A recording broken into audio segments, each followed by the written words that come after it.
بشعار الله الوطن الملك.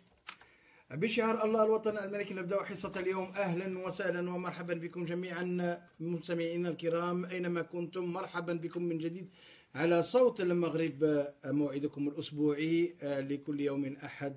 Chers auditeurs et auditrices, bienvenue à votre émission de chaque dimanche sur Voice of Morocco. Aujourd'hui, comme d'habitude, on reçoit des invités et à ma droite, Monsieur Hassan Kouhou qui venait de tourner.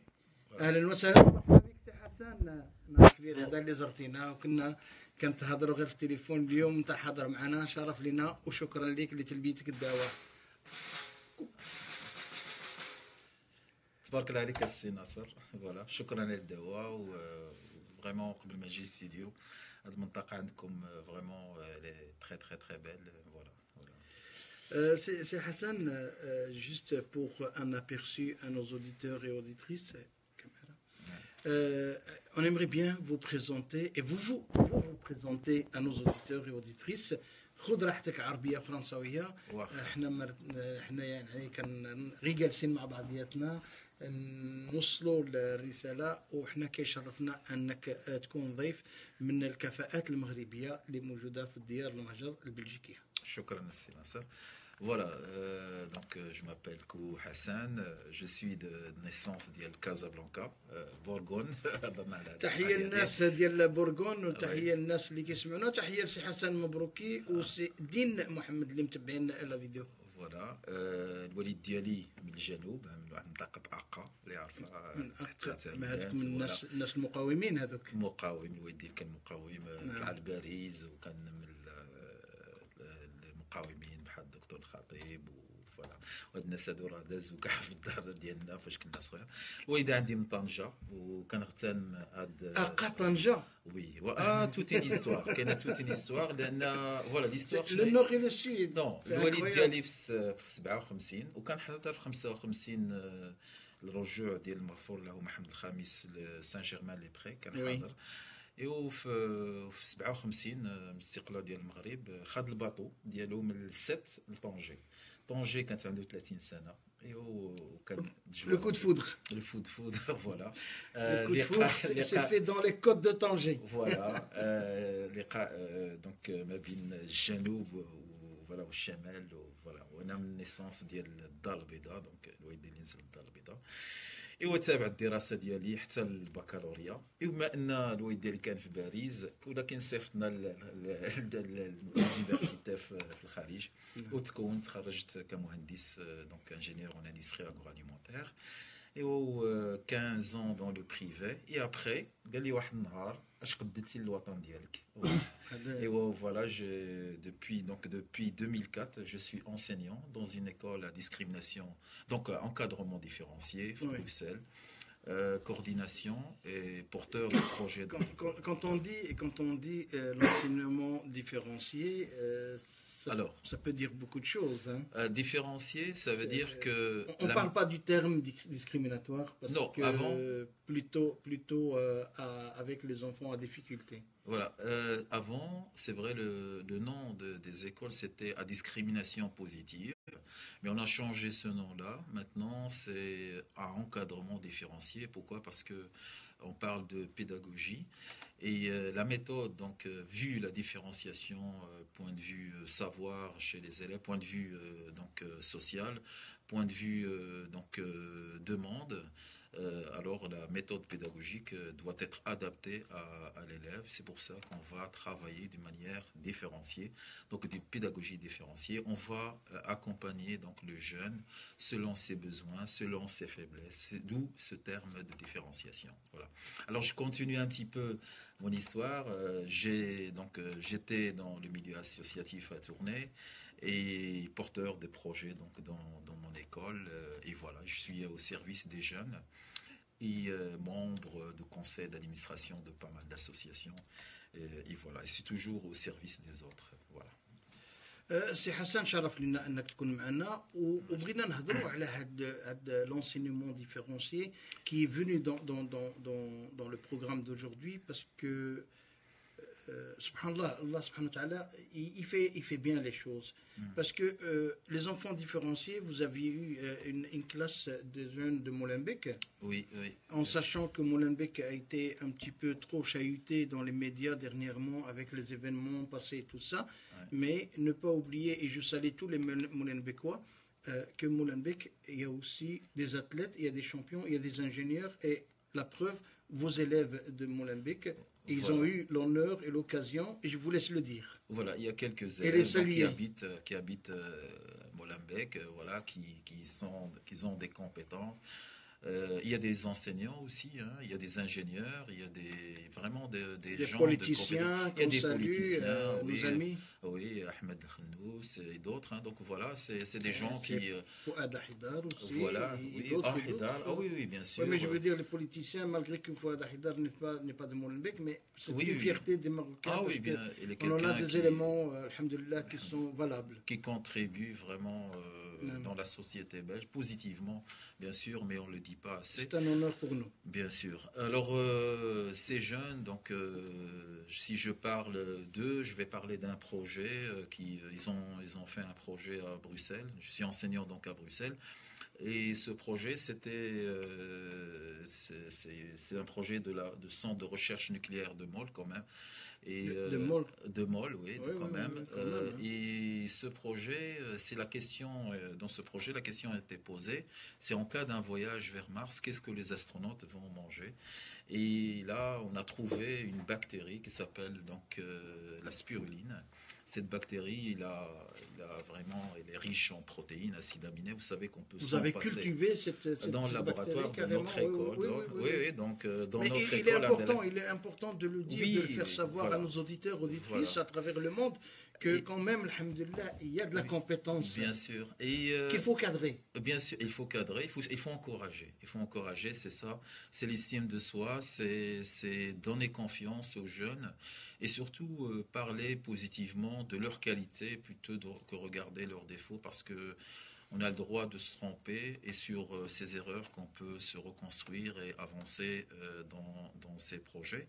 Alors, ces élèves, donc, ils étaient en plus une référence par rapport au centre de recherche nucléaire de Mol, parce que le travail qui était effectué dans l'école, le centre, il demande aux écoles UP de Bruxelles, comme l'école européenne, comme le collège Saint-Michel, comme l'école Saint-Pierre de Jette, comme l'Athénée Royal d'Atterberg, il leur demande de faire comme nos élèves. Voilà, c'est vraiment, et ça encourage donc les élèves. À la suite de ça, donc, ils ont assisté aux centrales nucléaires de Mol. Oui, les élèves de Molenbeek dans une centrale nucléaire. Sans rentrer carrément oui, bien sûr, sans problème. Et il y a eu, vraiment. oui, bien sûr, sans Parce problème. que Ils ont passé la journée. c'est pas donné à n'importe qui pour rentrer dans une centrale pareille. Oui, voilà. Et alors, encore d'autres surprises. Oui, ils sont rentrés, voilà, les choses sont bien passées. Il y a eu une conversation avec une astronaute, à l'époque c'était Samantha Presteferetti qui était dans la station ISS. Qui était dans la station, sur carrément, ISS en ouais, direct, ouais, ouais. voilà. Et ça, Ils ont eu un échange de voilà, dialogue, de conversation. conversation. Et ça, c'est dans le cadre, dans le cadre d'encouragement des élèves pour les métiers des sciences parce que c'est des métiers en pénurie, c'est des métiers où ils ont plus de chances pour trouver donc du travail et surtout les filles, hein, surtout les filles. Et je peux vous dire que j'étais à Bruxelles et j'ai encadré une jeune fille, une future enseignante en première année et c'était mon élève. Donc elle va être en stage ici. Et c'est quand je vois ça, je suis que fier de nos élèves. C'est Et le voilà. résultat du travail. De l'équipe pédagogique, ouais, de tout un ensemble d'équipes et surtout l'encouragement. Et ça montre. Et le relais qui est assuré, puisqu'il devient une enseignante, c'est Voilà. qu'il y a une partie de relais qui va être aussi partagée. Donner le goût, aimer les sciences et surtout donner le goût d'aimer cette filière qui est vraiment intéressante et qui peut donner donc des débouchés intéressants donc pour nos jeunes. Voilà. Nous ici, on aimerait bien féliciter ces jeunes qui ont quand même fait un travail et qui ont montré leurs compétences, leur vouloir, leur volonté d'arriver à un niveau supérieur et même je veux dire, aller à l'encontre de d'autres écoles, Bien sûr. UP et tout ça, se mesurer, comme on dit. Voilà. Et actuellement, ils sont en projet encore. Hein. Ils sont encore en projet dans donc avec ces écoles. Ça s'appelle le projet Alves. C'est un projet d'imprimante 3D. Au fait, c'est un projet qui est parrainé par Dirk Friemuth. Donc notre parrain, c'est Monsieur Dirk Friemuth. Donc l'astronaute premier astronaute belge qui était dans donc la navette Atlantis. Oui.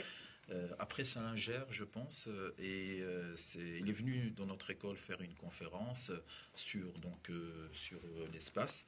Et ici, on est dans un projet imprimant 3D. Au fait, on va modéliser la station ISS. Et à l'image donc de cette station qui était montée par plusieurs pays, donc on est 5 écoles à contribuer au montage avec l'imprimante 3D. Il faut dire que c'est... Quand vous parlez de la station, c'est pour faire une maquette. Une maquette, oui, une maquette, 3D, bien sûr, avec des dimensions précises. Un modèle. Un modèle, attention, un modèle, mais il faut maîtriser les logiciels, il faut les dimensions, il faut le montage. Donc c'est à l'image, on a dit à l'image de... C'est parce que cette station était composée était fabriquée par plusieurs pays. On a dit plusieurs écoles, avec vraiment donc des écoles voilà, qui ont des caractéristiques, des spécificités différentes. Et malgré ça, on peut travailler ensemble dans un projet. Ça montre que dans les écoles, il y a aussi des choses positives. Mais voilà, si on encourage via des projets, il y a de la réussite derrière. Voilà. Alhamdulillah, ça fait plaisir d'entendre des choses positives, du concret, et qu'on arrête de dire que les enfants d'immigration, c'est de la délinquance, c'est de la casse, c'est du deal. C'est important de le dire aussi, parce que quand même, dans la génération, il en faut de tout pour faire un monde aussi. Hein. Bien sûr, si on leur donne des chances et on attaque donc très tôt leur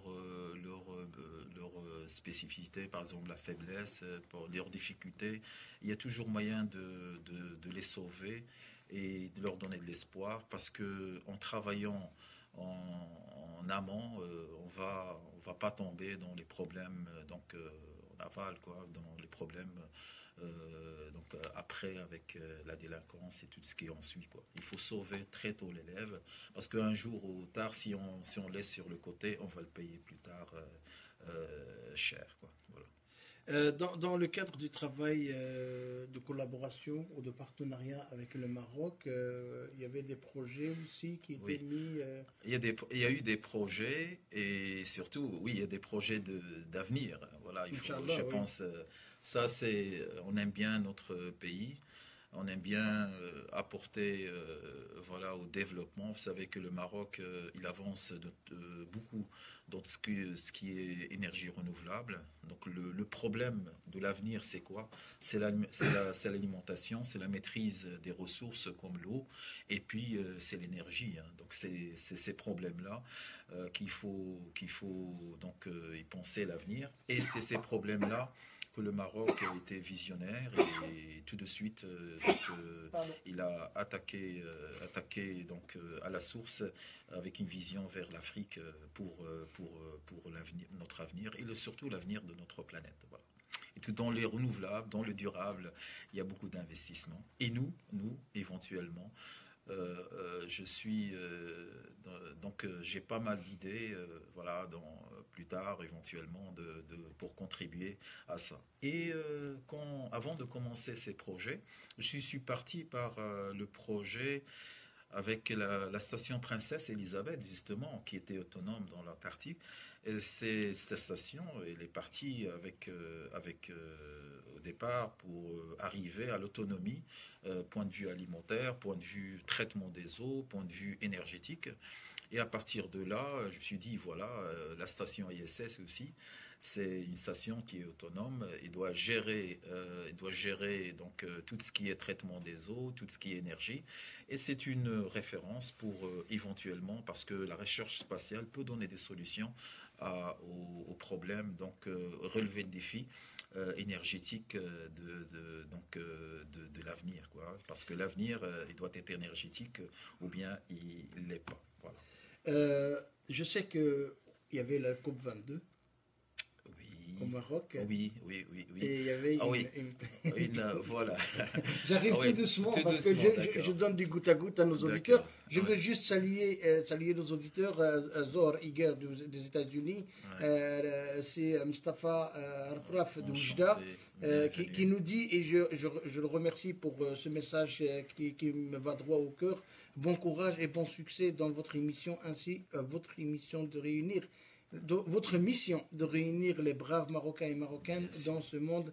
Rafaf Mustafa Doujda, Kadhalik, c'est Abdelilah Salhi qui nous dit, qui est toujours fidèle à l'émission. C'est Hassan Mabrouki de Liège, qui est un fidèle aussi à notre émission.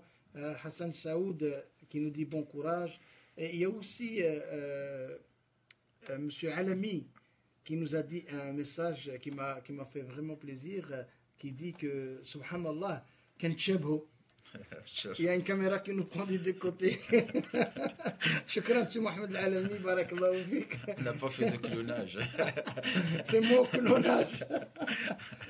Alors, revenons au COP22. Voilà, COP22, oui. Alors, le Maroc, c'est vrai, il a organisé à Marrakech, donc novembre 2016, il a organisé le COP22. C'est la conférence pour le climat. Vous savez que les changements climatiques, c'est une problématique mondiale. Il faut contribuer, il faut trouver des solutions. On voit clairement que c'est des phénomènes extrêmes qu'on rencontre, que ce soit les sécheresses, que ce soit des inondations, que ce soit la fonte de la neige, voilà. Il y a tellement de problèmes climatiques qu'on va rencontrer dans le futur aussi. Oui, si qu'on va rencontrer dans le futur. On ne protège pas notre planète. Et surtout, il faut savoir qu'on parle beaucoup de l'immigration, on parle beaucoup de déplacement de population. C'est une responsabilité dans la pollution de nos terres, des émissions de gaz à effet de serre, que scientifiquement c'est prouvé, ils ont un lien avec ces augmentations de température et ces phénomènes extrêmes qu'on commence de plus en plus à rencontrer et qu'on doit agir. Voilà, je reviens à COP22 à Marrakech. Après, donc, c'est la suite de COP 21 de Paris, puis il y a eu COP 23 de Bonn en Allemagne. Oui. Alors, COP 22 à Marrakech, c'est vrai, il a réuni plusieurs pays pour ratifier les décisions de Paris. Et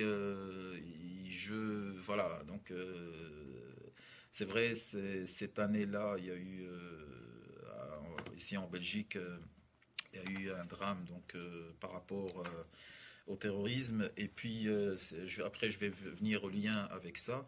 Et par rapport au 5 mai, où on a organisé un événement à Tournai, c'était le 5 mai 2017.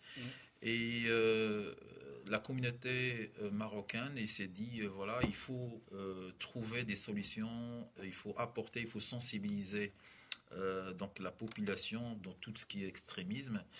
Et c'est pour ça qu'on a essayé de réunir la communauté marocaine de Tournai. On a essayé aussi de le faire dans d'autres villes de la Belgique.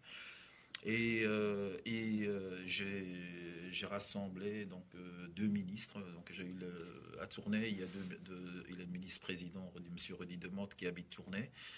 Et il a dans ses compétences. Comment on appelle les habitants de Tournai? Les Tournaisiens. Voilà, les Tournaisiens. Donc, Rudy Demotte, c'est un Tunisien qu'on salue à travers de notre émission d'aujourd'hui, parce qu'il y a beaucoup de fidèles à Voice of Morocco là-bas. Voilà. Et qu'on salue. Je profite juste de l'occasion pour saluer Madame Shadia Abdenaïm qui participe à la à Fatiha Brij de Medinat Berkane, qui sont tous qui nous suivent et que je salue. Et j'invite tous les auditeurs à rentrer, à participer dans la vidéo pour pouvoir les compter parmi nous, Inch'Allah. On va revenir à Tournai avec l'événement que vous avez le 5 mai, mis en place. Deux ministres. On a de la chance d'avoir à la fois M. Rudy Demotte, qui est un voisin. Oui, oui, c'est un Tourisien. Et puis vous avez Madame Marie-Christine Margam qui a dans ses compétences l'énergie et tout ce qui est développement durable. Et j'ai profité de sa présence et son témoignage parce qu'il a visité la station Ouarzazate au sud, la plus grande parmi les plus grandes du monde dans la production d'énergie renouvelable. Station solaire. Station Nour. Voilà. Alors, Monsieur Rudy Demonte, je l'ai invité parce que en 2017, janvier, il a inauguré à Casablanca. Oui, on a une école belge à Casablanca où on donne cours d'arabe aussi. Il y a une deuxième extension maintenant sur Casablanca. Et même à Rabat. Tellement que c'est demandé. Ils vont faire à Fès, Marrakech, Tanger et Agadir. Et voilà, ça montre qu'il y a des liens vraiment très forts entre la Belgique et une collaboration très forte dans le domaine de l'enseignement. Et on ne parle pas beaucoup de ça, on parle beaucoup des choses qui sont négatives. Malheureusement. Il a beaucoup de succès. Donc la Belgique apporte sur le plan pédagogique les compétences. Il y a des échanges, il y a vraiment un travail d'ensemble. Je reviens à ce projet. Puisque elle était présente, elle a représenté la Belgique. J'ai invité aussi l'ambassadeur du Maroc, le consul de Liège. Dans le temps. L'ancien ambassadeur, le nouveau, Monsieur Hammer. D'ailleurs, j'ai fait que appliquer ce qu'il a demandé quand il a pris ses fonctions. Il a dit qu'il faut renforcer, il faut communiquer avec la communauté marocaine. Il faut que les éléments qui travaillent dans la communauté marocaine qui puissent réunir et passer des messages d'encouragement et des projets. Et on n'a fait que répondre à ces demandes pour le bien de la communauté. Et ça fait tellement bien parce que ce moment-là, c'est vrai, on a été touchés. Et se réunir comme ça a fait vraiment du bien. Alors voilà, surtout quand il y a les deux autorités, les autorités belges et les autorités marocaines. Oui.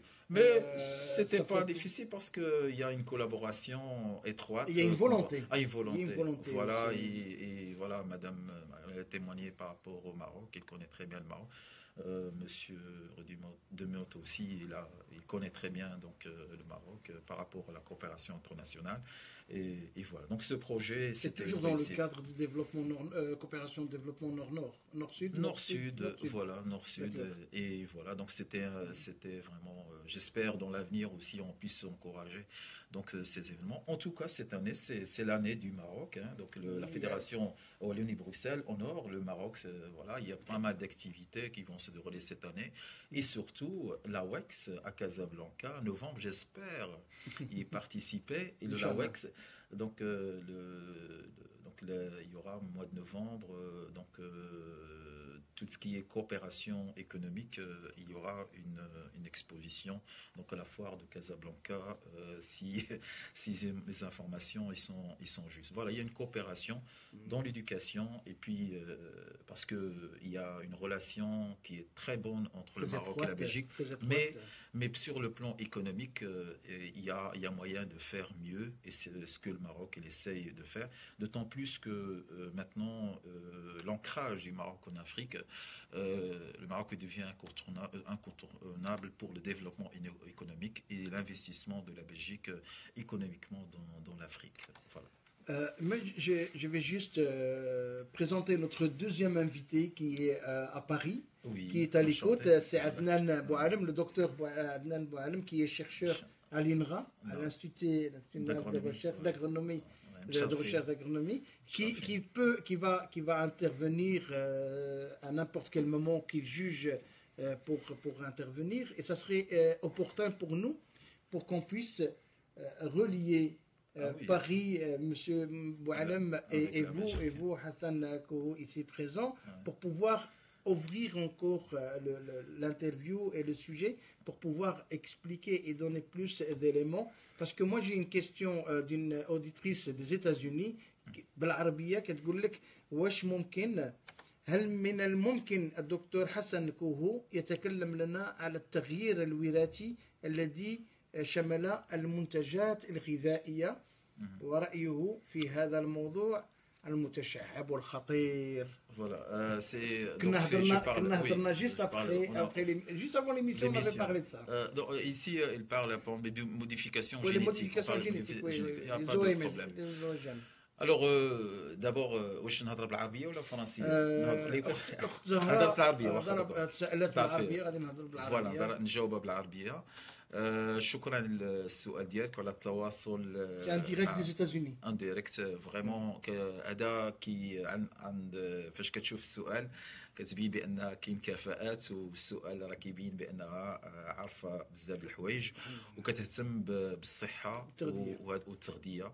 الوغ بالنسبه لهاد التحولات جينيتيك خصك تعرف علاش كدار بعدا كاين، وما كدارش غير هكا، راه كاين واحد الكايد الشارج اللي كيتعمل ومقبولاش من جميع الدول، ولاجيسلاسيون القانون ديال هاد المواد ولا التحويلات. راه التحويل راه كاين اللي كيقبلهم كاين اللي ما يقبلهمش. المشكل اللي متفق معك هو انه في لا تراسابيليتي ديال لي برودوي مع لا موندياليزاسيون، مع التجاره العالميه اللي تفتحات بزاف، ولا صعيب علينا بالتحولات ديال الترانسفورماسيون ديال المواد الغذائيه، بان واحد البرودوي فاش كتلقاه في المارشي راه كيكون مكون بزاف ديال من المواد، ونا ديفيكولتي، كاين ديفيكولتي باش تعرف من جا. انا متفق معك لي موديفيكاسيون جينيتيك، دونك تحولات جينيتيك راه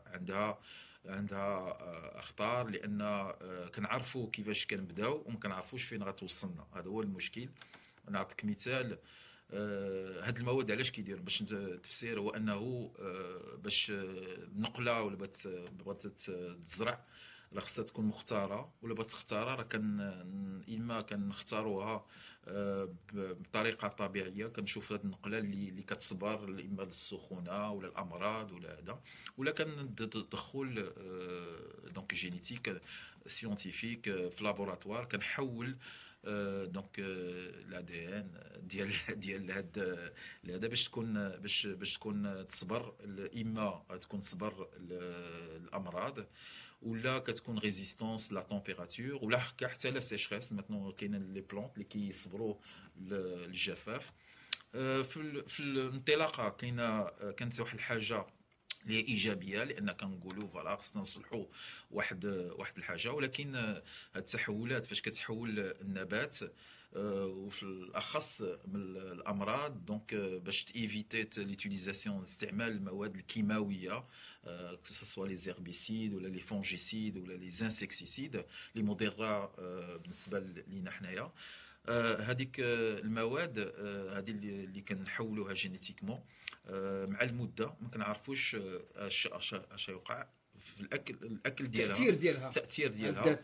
وعاد باش راه واخا كتحاول تحدد من ناحيه قانونيا، كتقول بان هاد ما خصش دار في هذه المنطقه، وكتقول الواحد كيقول ما خصش ما كيحاربها.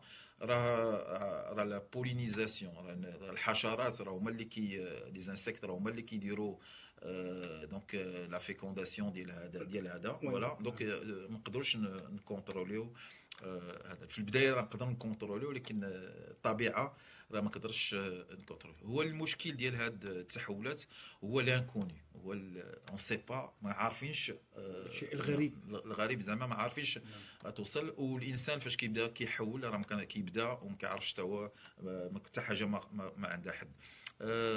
وهذا واقع بعد المواد اللي كنستعملوها دابا، وما عندناش لو ريكول باش نقولوا واش صح. Le maïs déjà c'est très connu, c'est très connu le maïs, surtout les gens des États-Unis ils connaissent cette Monsanto Monsanto voilà اللي معروف فوالا. ولكن كاينه واحد لا بريسيون ايكونوميك هي اللوبين فوالا اللي كيخلينا ما كنتصرفوا بواحد الطريقه اللي هي غير ايجابيه، وكنتبعوا فوالا لارجون دونك لو كابيتال، ايوا كنهملوا الصحه ديالنا. المهم السؤال ديالك زعما راه كان في محله، ايوا ولا بدا خصنا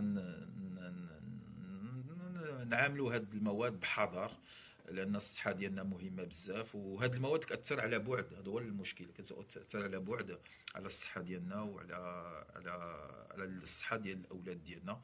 راه شفتوا راه كنسمعكم كل احد على هذا السي ديال لي سونسيبيليتي دو تو سكي الرجي. راه في رجعه القسم راه كنشوف بان التلاميذ فريمون بالكثره ولات عندهم كل واحد ولا ليرجي ديالو، وستاتيستيكمون كنلاحظوا بان كيكثروا بزاف هذا الفينومين ديال وبيان لازم وبيان الالرجي تيل برودوي، وعنده علاقه بالحساسيه، عنده علاقه بلا مانيير اللي كناكلوا بها واللي المواد اللي كنتشر، والاغلبيه الاحيان ما كنعرفوش باش مكونه. فوالا هذا هو واخا كاين الكونترول يا دي برودوي كي باس في الماي دي فيلي ما كنعرفوش نكونتروليها. احنا معنا لو ديريكت ديال سي عدنان Boualem qui est à Paris et qui attend juste qu'on rentre en conversation avec. Et on va essayer, on va tenter de rentrer en contact avec pour pouvoir encore épaissir et assaisonner cette. Allô, salam alaikum. Allô. Allô, salam alaikum wa rahmatullahi ta'ala wa barakatuh. Cher docteur Adnan Boualem de Paris. أهلا وسهلا ومرحبا بك على صوت المغرب. بصوت المغرب اللي هو صوتي وصوتك وصوت المغاربه كاملين. C'est un honneur pour nous, pour toute l'équipe de Voice of Morocco, de vous recevoir à travers le téléphone. C'est Hassan, docteur Hassan Kouhou, monsieur l'ingénieur en agronomie qui est à côté de moi. Salam alaikum monsieur Adnan. Inch'Allah, bientôt غادي ما بين باريس وتورني راه نقدروا نمشيو بالباطو حتى لعندكم تما، لان انا كان في تورني عندنا دايزنا ليسكو راه كنديروا ليلارجيسمون pour les gabarits ديال الباطو اللي يوصل عندكم حتى لباريس. Voilà. Sur la Seine. Là sur le canal et la Seine. Et ça c'est dans le cadre donc d'éviter donc de mettre plus de camions sur la route. Sur la route. Oui, pour éviter les gaz d'échappement et tout ce qui suit. Ça c'est une nouvelle que vous avez vraiment toute fraîche.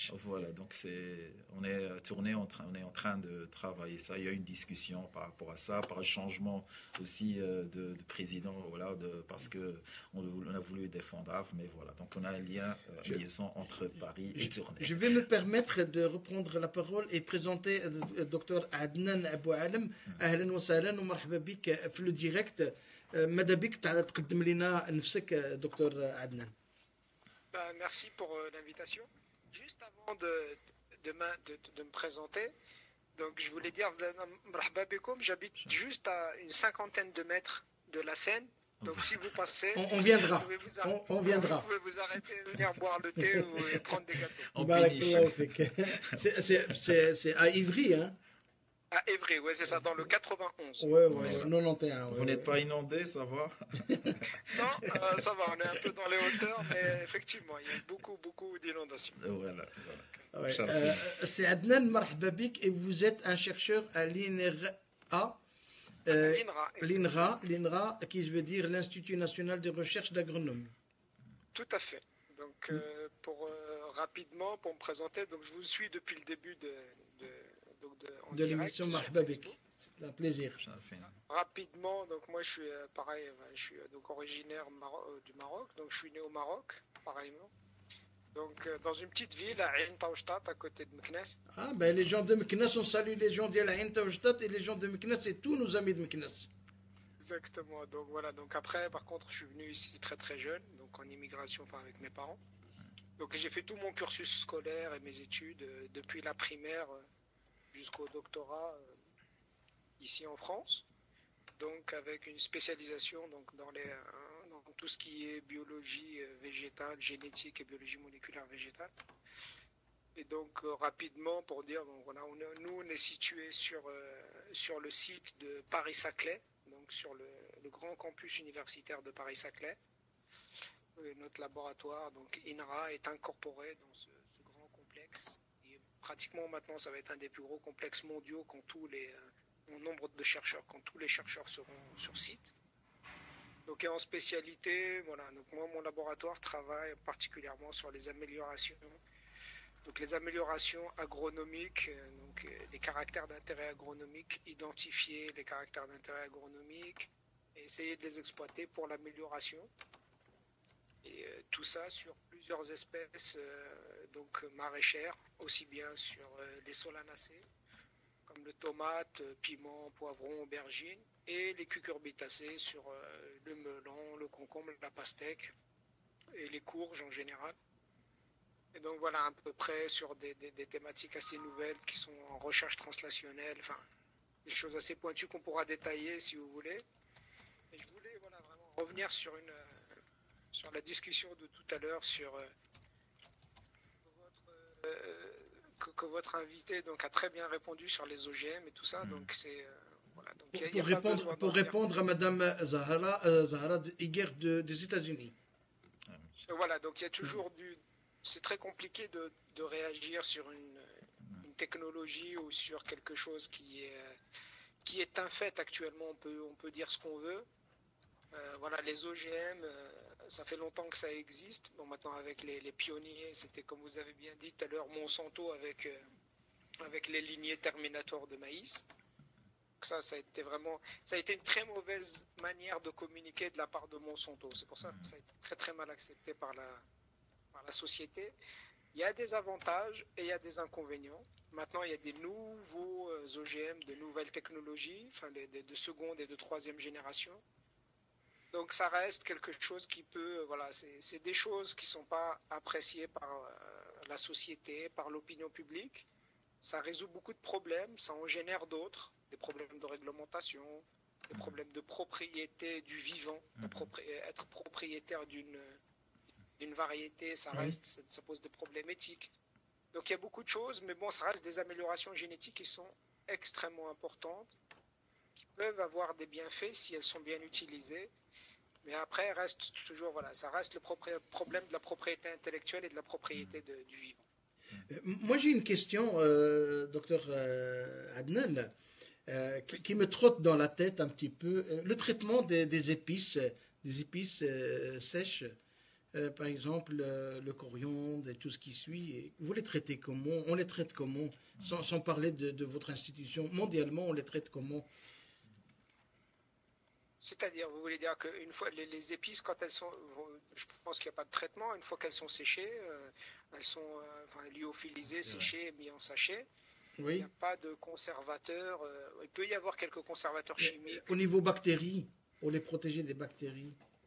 Au niveau bactéries, il y a plusieurs moyens pour stériliser. Soit il y a des UV, on les passe dans des champs, dans des structures avec des UV. Pardon, pour les aromates, ce serait très compliqué de les chauffer parce qu'elles vont perdre leur goût. Mais il y a différents moyens. Soit on travaille en conditions stériles, soit il y a des radiations aux UV, soit. Mais je pense que. Quand on parle des radiations, on va faire peur aux gens. Hein. Non, les radiations UV, c'est comme le soleil. Hein. Ouais. Vous savez, il y a beaucoup de mots. C'est exactement. Je pense que c'est. C'est important d'en parler aujourd'hui parce qu'on a nos auditeurs qui nous suivent, surtout le côté culinaire et alimentaire et l'alimentation, surtout avec le docteur Mohamed El-Fayed qui va reprendre tout à l'heure. Et c'est dommage qu'il est occupé pour intervenir aussi avec nous, faire un trio de matières grises marocaines, propres marocaines. Ça nous fait plaisir. Donc je pense que c'est ça. Il y a des mots qui font vraiment peur à l'opinion publique. Et votre invité Hassan, qui est là, docteur Hassan, et je pense qu'il est très bien placé pour répondre aussi, c'est que quand on dit radiation, vous savez, dehors, vous sortez, vous prenez des radiations du soleil, vous prenez des radiations. Il y a de la radioactivité ambiante parce que les roches sont naturelles, sont radioactives, mais c'est à des doses très infimes. Donc quand on parle de ces mots-là, c'est des mots qui font très très peur à l'opinion publique. Mais derrière ça, il y a des choses qui sont très basiques et très standards. Mais ça dépend dans quelle bouche on met ces mots-là et comment. Mais je pense que le but, et un des défauts qu'on a, que nous les scientifiques, c'est qu'on ne fait pas beaucoup d'efforts de communication pour que le citoyen lambda comprenne ce que l'on fait. Mais voilà, il y a toujours des garde-fous. Et je pense qu'on est vraiment beaucoup, beaucoup plus à même de se contrôler nous-mêmes. Bien sûr, il faut de la réglementation, mais je pense que les scientifiques, ils ont une très grande conscience et qui ne font pas n'importe quoi. Et je pense que Dr Hassan peut vous détailler aussi en agronomie, il est beaucoup plus calé que moi. s'il veut rajouter quelque chose. Je pense que, docteur, vous êtes aussi compétent. J'ai envie de vous poser une question, si vous pouvez me permettre. Mais Voilà. bien sûr, ça C'est dépend. par rapport droit à la propriété de GGM. Vous savez qu'il y a eu des procès donc, par rapport au droit de la propriété, de propriété de GGM. Des exemples, par exemple, quelqu'un qui veut pas utiliser donc de maïs transgénique. Et par accident, donc il y a des insectes qui ont ramené, donc ils ont pollinisé, voilà, Des porteurs. des porteurs, et lui se retrouvait avec des graines qu'il utilise donc chaque année OGM, et puis des entreprises comme Monsanto qui l'attaquent en justice en lui disant voilà, c'est droit intellectuel sur ces graines. Alors lui, il n'a rien fait que voilà, lui aussi il est victime donc de ça. J'ai envie d'avoir, docteur, votre avis sur je sais que c'est compliqué, mais voilà, comment les choses ils ont évolué depuis, puisque vous êtes plus informé que moi sur ce sujet, surtout sur le plan juridique. Voilà, c'est ma question. Comme ça. Ah, donc très très bonne question. C'est vrai qu'il y a... C'était pas prévu, hein. C'était pas prévu. Non, mais c'est très bien. Les conférences animées, des dialogues comme ça, je pense que c'est bien et ça permet également aux auditeurs vraiment d'être sensibilisés à la question. Donc c'est vrai qu'effectivement, quand on est dans un champ, donc à l'état naturel, on cultive à l'extérieur. Quand c'est pas un environnement contrôlé comme une serre, c'est très compliqué de contrôler les pollinisations.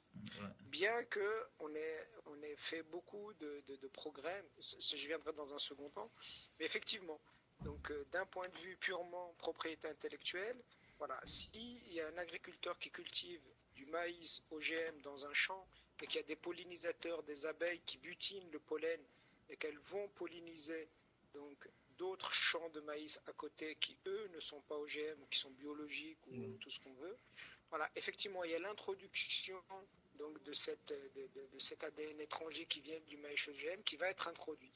Donc si l'agriculteur réutilise sur la seconde génération, ces graines-là, elles vont être porteurs de la marque OGM. Et à ce moment, effectivement, voilà, Monsanto a des droits sur ce matériel-là. Et donc après, ça dépend des juridictions. Est-ce que c'est à Monsanto de prouver que l'agriculteur est de mauvaise foi et qu'il utilise les semences sans payer des redevances à Monsanto, ou est-ce que c'est à l'agriculteur de dire, qui doit faire la preuve comme quoi il n'est pas fautif? Ça dépend vraiment des systèmes juridiques et dans quel pays on se trouve. Vous savez que c'est le pot de fer et le pot de terre entre Monsanto et le pauvre agriculteur, il est perdant d'avance. Ils ont leur batterie d'avocats et tout ça. Mais reste que ces organismes-là sont quand même, ces sociétés-là sont très très dépendantes de l'opinion publique. Je pense que l'opinion publique et le consommateur n'est pas conscient du pouvoir qu'il a. Si demain tous les consommateurs disent on ne veut pas d'OGM, ces gens-là ne feront pas d'OGM. Il faut que toute la chaîne suive. Il faut que les agriculteurs disent on ne veut pas d'OGM, il faut que les États disent on ne veut pas d'OGM et que les consommateurs disent on ne veut pas d'OGM. Les OGM ne sont pas tous mauvais. Je ne suis pas en train de dire que c'est tout mauvais ou pas. Et après, donc, il y a quand même des évolutions pour se protéger de ça. C'est que il y a souvent des lignées OGM qui sont dites mal stériles. C'est-à-dire que même si l'abeille, elle butine donc sur un maïs OGM, par exemple, le pollen qu'elle va prendre de ce maïs-là, il est stérile. Donc, même si elle féconde un maïs qui, lui, n'est pas OGM, le pollen ne marchera pas, donc il n'y aura pas de transmission de l'OGM.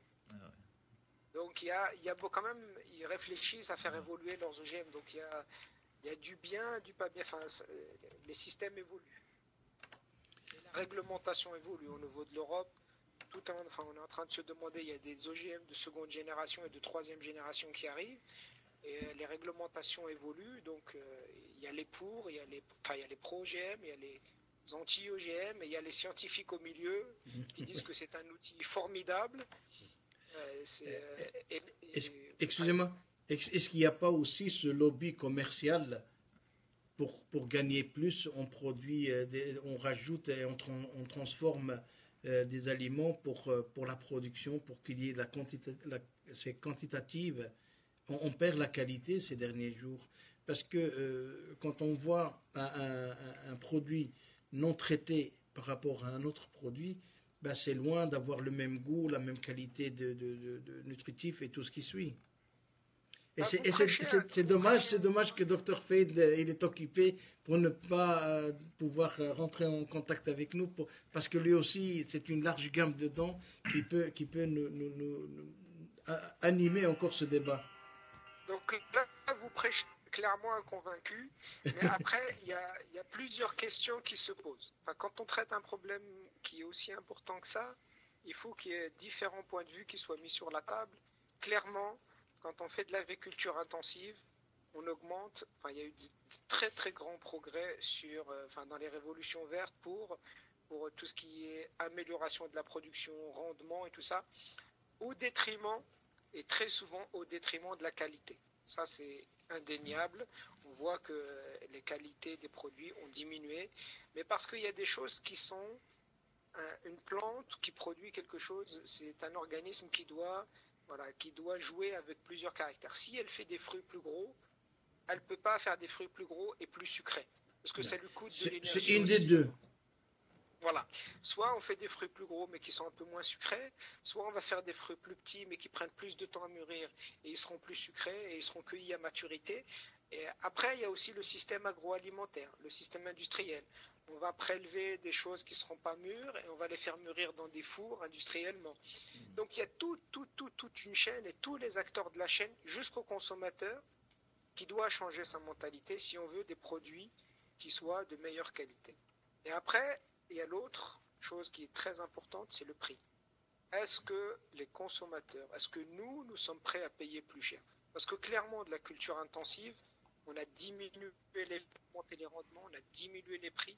Il y a beaucoup de matières, de matières premières auxquelles on a accès et de tout temps. Mais par contre, voilà, est-ce que si on se dit je vais manger, l'exemple typique, c'est je vais manger des tomates qu'à partir du mois de mai jusqu'au mois de septembre, de tout le reste de l'année, j'ai pas de tomates parce que c'est pas la saison de la tomate, tout simplement. Oui. Et est-ce qu'on est prêt à l'acheter 2, 3 euros, 4 euros le kilo? Voire 4 fois le prix. Voilà. Donc, il y a toutes ces considérations-là qu'il faut prendre en jeu. Ce n'est pas seulement la science et l'amélioration et les généticiens qui font l'amélioration. Ils font l'amélioration parce qu'il y a une demande. Il y a une demande de prix moins cher. Il y a une demande d'augmenter la production. Et il y a une demande de faire manger tout le monde. Il y a réellement une demande, la population mondiale augmente. On doit subvenir aux besoins. On doit subvenir aux besoins avec une alimentation saine et équilibrée. Il faut augmenter la production, il faut augmenter la qualité, c'est plusieurs choses de front. Les scientifiques ne peuvent pas répondre à toutes les questions, mais on sait améliorer le rendement, on sait améliorer la qualité. Faire les deux en même temps, c'est très compliqué. Et après, il faut que les consommateurs soient prêts à payer plus ou avoir des fraises qu'au moment des fraises et pas en hiver. C'est très complexe, c'est quelque chose on ne peut pas le prendre que par un seul objectif, qu'un seul point de vue. J'ai une autre question, docteur. Voilà. Aujourd'hui, c'est vraiment, c'était pas prévu. C'est intéressant. Vraiment, je trouve. Peut-être il y a des questionnements. Peut-être elle est beaucoup plus. Il sait beaucoup de choses sur notre avenir. Hein. Donc les choses qu'on va retrouver seulement d'ici 3-4 ans. Dans le supermarché. Alors attention, ici vous savez, docteur, que le défi de l'humanité, c'est les changements climatiques. Est-ce que vous pouvez nous dévoiler dans vos laboratoires, donc qu'est-ce qu'on fait pour, par exemple, pour lutter contre la sécheresse? Est-ce qu'il y a des variétés que vous travaillez pour qu'ils puissent résister à des températures extrêmes, à répondre à ce défi climatique? Voilà. Typiquement, nous, dans notre laboratoire, pour ne pas aller très loin, bien évidemment, c'est des thématiques qui sont extrêmement d'actualité, aussi bien, dans les deux sens. Quand on dit changement climatique, il ne faut pas voir toujours le changement climatique d'un point de vue augmentation de la température, oui, c'est l'extrême. La sécheresse. Le réchauffement. Voilà, c'est le changement. Enfin, Ouais, je c'est mettrais ni extrême. réchauffement ni Ouais, refroidissement, c'est changement. Là, vous voyez, cette année, en France, il y a eu énormément d'eau et les plantes non plus, elles n'aiment pas l'eau. non. Voilà, quand il y en a trop, c'est pas bon non plus. Quand il n'y en a pas assez, c'est pas bon non plus. Donc nous, effectivement, dans le laboratoire, on a des projets actuellement sur la tomate ou d'autres choses. Des vignes Ils aussi. sont sur essayer de développer des lignées, enfin, essayer de comprendre comment une plante est capable voilà, d'optimiser son utilisation de l'eau, de l'irrigation, à quel moment il faut l'irriguer, parce qu'on ne peut pas tout faire juste avec la génétique de la plante. Il faut qu'on essaye aussi d'améliorer les pratiques culturelles. Il y a la génétique qui peut apporter une composante qui n'est pas négligeable, et après il y a les pratiques culturelles. Est-ce qu'on continue avec le goutte à goutte? Est-ce qu'on va arroser plutôt la nuit? Est-ce qu'il y a des systèmes où on peut faire de l'ombrage, ou est-ce qu'on peut arroser mais mettre du paillage sur les sols pour éviter l'évaporation de l'eau? Donc il y a beaucoup de choses qui sont dans ce sens-là, mais ça reste, voilà, nous on travaille d'un point de vue génétique, on ne travaille pas sur les pratiques culturelles, et d'un point de vue génétique, en général, comment travaillent les scientifiques, ça je peux dire à peu près en général sur tous les scientifiques du monde, c'est qu'on a tous des collections de ressources génétiques, donc des accessions qui poussent soit à l'état sauvage, soit dans différents environnements. Et on va essayer de comprendre, par exemple, des tomates qui poussent sur les îles des Galapagos, qui sont des îles qui sont très salines. Elles arrivent à pousser, ces plantes-là. Donc il faut qu'on comprenne pourquoi elles arrivent à pousser. Une fois qu'on a compris pourquoi, on va identifier les gènes qui sont responsables de cette adaptation à cet environnement-là, et on va essayer de voir si on ne peut pas les modifier dans les tomates qui sont cultivées actuellement, pour essayer de les rendre un peu, par exemple, soit compatibles avec un peu moins d'irrigation, ou de l'irrigation pour les zones côtières avec de l'eau un peu salée, ou un peu... Donc c'est à peu près les approches qu'utilisent tous les scientifiques. Merci. Je vais revenir vers vous, docteur Adnan, et nous parler de votre travail dans l'Institut l'INRA, parce qu'on a dévié vers les questions directes avec docteur Hassan Koho et avec madame Zahra Higuer, qui a posé cette question impertinente des États-Unis, parce qu'ils souffrent fort avec les OGM et tout ce qui suit. Mais on a voulu et on voudrait bien que les auditeurs, auditrices qui nous suivent, à qui j'invite à suivre la vidéo carrément, parce qu'ils sont nombreux à être atteints, mais ils ne sont pas vraiment, ils ne participent pas à la vidéo. Mais si vous voulez nous parler de votre travail, votre propre travail. Dans mon laboratoire, oui. Vous êtes chercheur. Voilà, je suis chercheur à l'INRA, donc je suis chargé de recherche première classe depuis 2005 à l'INRA. Et donc voilà, une équipe d'à peu près, on oscille entre 34 et 40 personnes dans l'équipe. Et donc les thématiques principales de recherche, c'est ce que je disais, nous on travaille beaucoup sur les caractères d'intérêt, comme sur la sécheresse par exemple, et le gros point fort sur lesquels on est leaders mondiaux, c'est sur le développement. On essaie de comprendre comment le développement de la fleur, parce que c'est la fleur qui va conditionner le rendement, parce que la majorité des fruits qu'on mange, c'est la fleur femelle. Et donc nous, on essayait de comprendre pourquoi, par exemple, sur l'être humain, on sait il y a des hommes, il y a des femmes, donc le sexe mâle et le sexe masculin et le sexe féminin. Chez les plantes, à peu près 90% des plantes sont hermaphrodites. Donc sur la même fleur, il y a des organes mâles et il y a des organes femelles. Donc cela, la reproduction est assez simple. Donc à l'état naturel, ça se fait tout seul. Mais ça, pour des sélectionneurs ou des gens qui travaillent sur la génétique des plantes, c'est quelque chose qui est embêtant, parce qu'on ne contrôle pas la manière de faire les croisements. Par contre, sur les cucurbitacées, sur cette famille de plantes, il existe des plantes qui ont que des fleurs mâles et il existe des plantes qui ont que des fleurs femelles. Et donc nous, voilà, on a été les pionniers à essayer de comprendre comment et quels étaient les gènes qui étaient responsables de ces caractères qui sont à l'état naturel. Donc on a identifié plusieurs gènes qui étaient responsables de ça, qu'on a breveté. Donc, et tout ça toujours dans un intérêt d'amélioration parce que, comme on a dit, on a beaucoup parlé des OGM juste avant, mais si on sort les OGM, il reste que toutes les graines qu'on achète aussi bien en Europe ou aux États-Unis ou dans le monde, ce sont des graines hybrides. Donc une graine hybride, c'est un croisement d'un parent A avec un parent B. Et l'hybride, il a des qualités qui sont supérieures aux parents A et aux parents B. L'hybride, en général, il est plus performant, résistant et tout ça. Mais pour faire ça, pour vendre une semence hybride, il faut être capable de dire mon parent A, je vais l'utiliser comme une plante mâle et mon parent B, je vais l'utiliser comme une plante femelle. Donc il faut qu'on soit capable de contrôler les sexes pour pouvoir contrôler le sens de l'hybridation pour créer la graine hybride. Qui n'est pas OGM, c'est juste un hybride comme un enfant, enfin une femme et un homme qui ont un enfant, c'est un hybride entre l'homme et la femme. Donc là c'est pareil, c'est transposer ça chez les plantes. Et donc ça a énormément d'intérêt agronomique derrière parce que si on comprend, on est capable de transformer une fleur en mâle ou une fleur en femelle, on est capable de contrôler le sens du croisement, alors que ça on le faisait avant manuellement. Et alors que là, si on est capable de le contrôler, on peut le faire automatiquement, mettre des plantes qui sont totalement mâles et des plantes qui sont totalement femelles, mettre des abeilles dans une serre, et c'est les abeilles qui font le travail à la place de l'homme. Ça permet de réduire les coûts et de contrôler.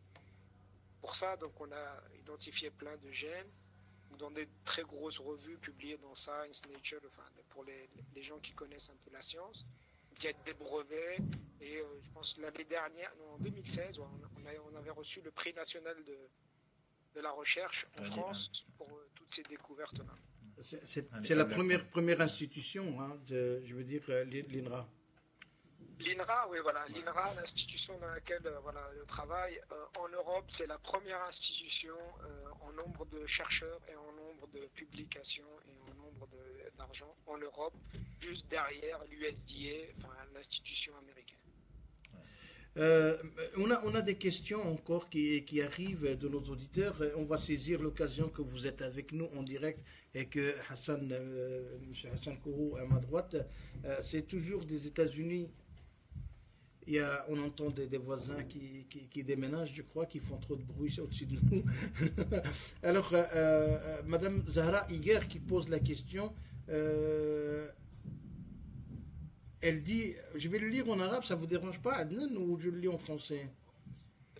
كتقول لماذا لا نترك أمنا الأرض تعطي غلاتها وخيراتها دون تدخل الإنسان بمختبرياته ومحللاته ونظرياته التي ممكن أن تصيب أو تخيب. هل حاليا، وهذا هو السؤال، هل حاليا إنتاج الأرض لا يكفي الإنسان، la population mondiale? Est-ce que la production actuelle ne suffit pas ou ne satisfait pas la demande? Je pense qu'on peut clairement se baser sur ce qu'elle dit, mais il faut pouvoir admettre, comme je disais tout à l'heure, il faut qu'on puisse admettre qu'on ne va pas manger des fraises en hiver, on ne va pas manger des tomates en hiver, on va pouvoir manger suffisamment de tomates au mois de mai et jusqu'à juillet. Mais on n'aura jamais de tomates qui sont produites au Chili et qui vont être importées au nord de l'Europe en plein hiver. Si on arrive à admettre ça, je pense qu'on peut tous vivre sans avoir besoin d'OGM, on est d'accord. C'est Hassan? Oui, il a raison. Donc, il a résumé. Au fait, voilà, c'est le consommateur qui demande. Au fait. Si le consommateur ne demande pas... Les producteurs répondre à la demande. À la demande, c'est comme il a dit, docteur. C'est voilà, si le marché demande des fraises au mois de décembre, voilà, la génétique va répondre à la demande. Tout est commercial et voilà quoi. Donc maintenant, notre terre, s'il est capable de produire. Il faut voir l'avenir aussi. Hein. Notre terre change. On est conscient aussi, voilà, des défis de demain. C'est les maladies, c'est la résistance à pas mal de choses, comme l'a expliqué donc docteur. Et voilà, donc il faut avoir une vision à long terme. Donc alors, il y a la boîte باش نشوفوا واش المشاكل اللي ديال الغد واش نقدروا نحلوها دابا. فوالا دو لا ريشيرش دو الدكتور اللي الخدمه ديالو راه ماشي اليوم، راه الجينيراسيون فيتور باش يربي العقبات ديالو. Monsieur Docteur Adnan Boualem, encore un honneur pour nous de vous avoir eu au bout du fil. Encore merci d'avoir répondu à notre invitation. Mais on n'a pas fini encore parce qu'il y a tellement de choses à nous dire et à parler. Dans vos recherches,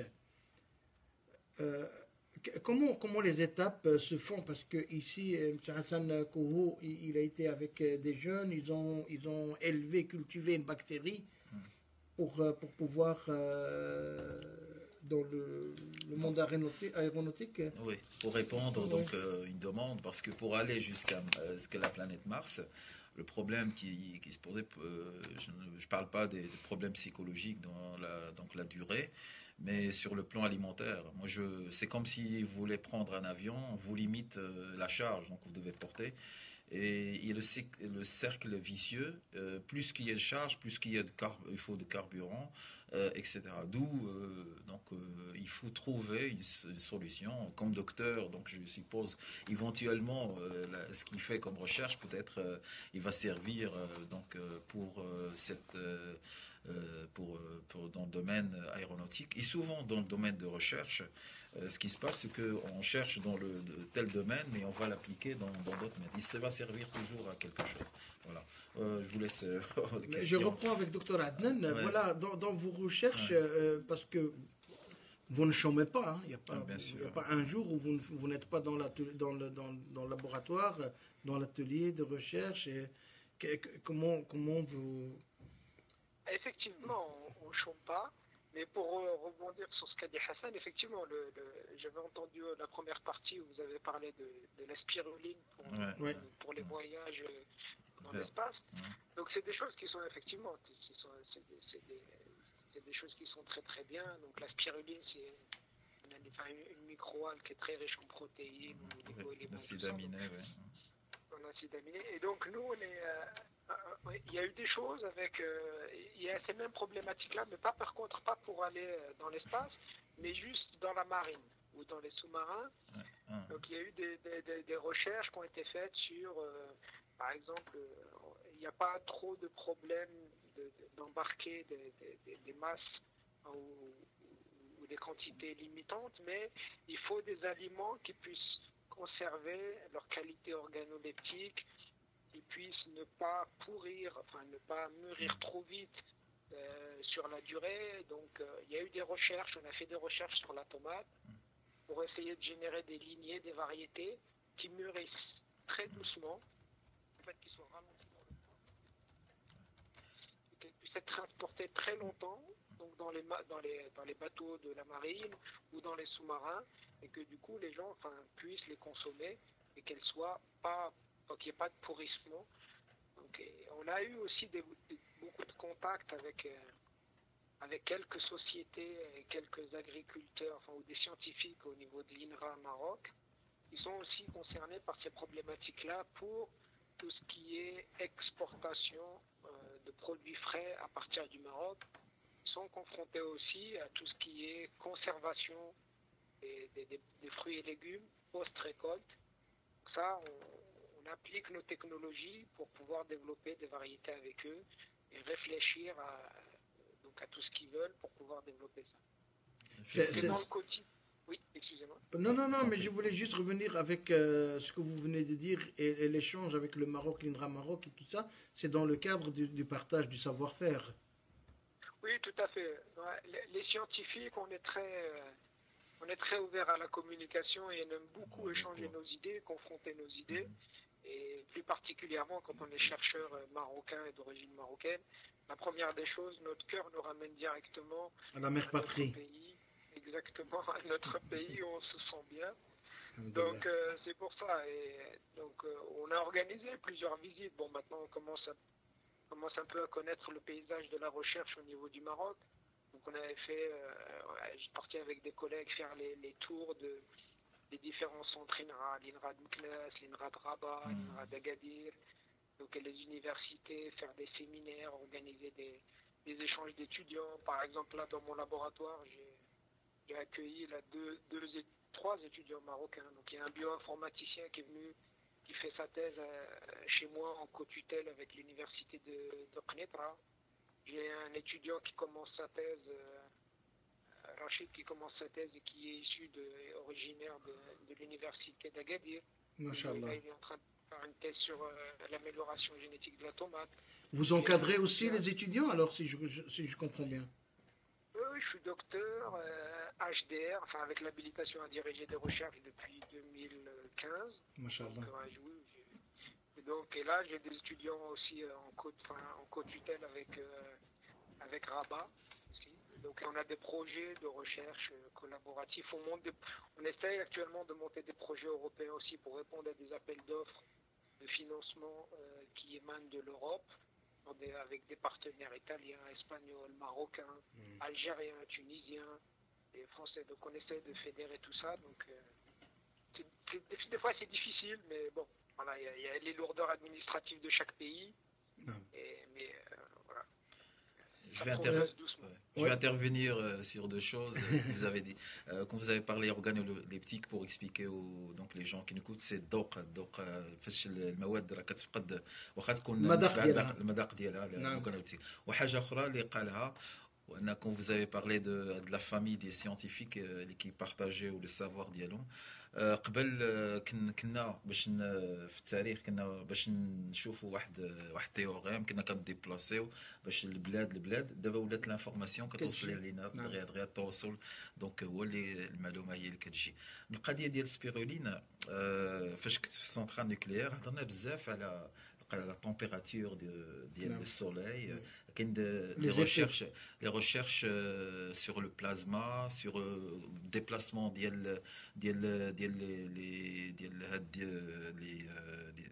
fusées sur Mars, où justement, les chercheurs, voilà, la spiruline est la solution à la famine.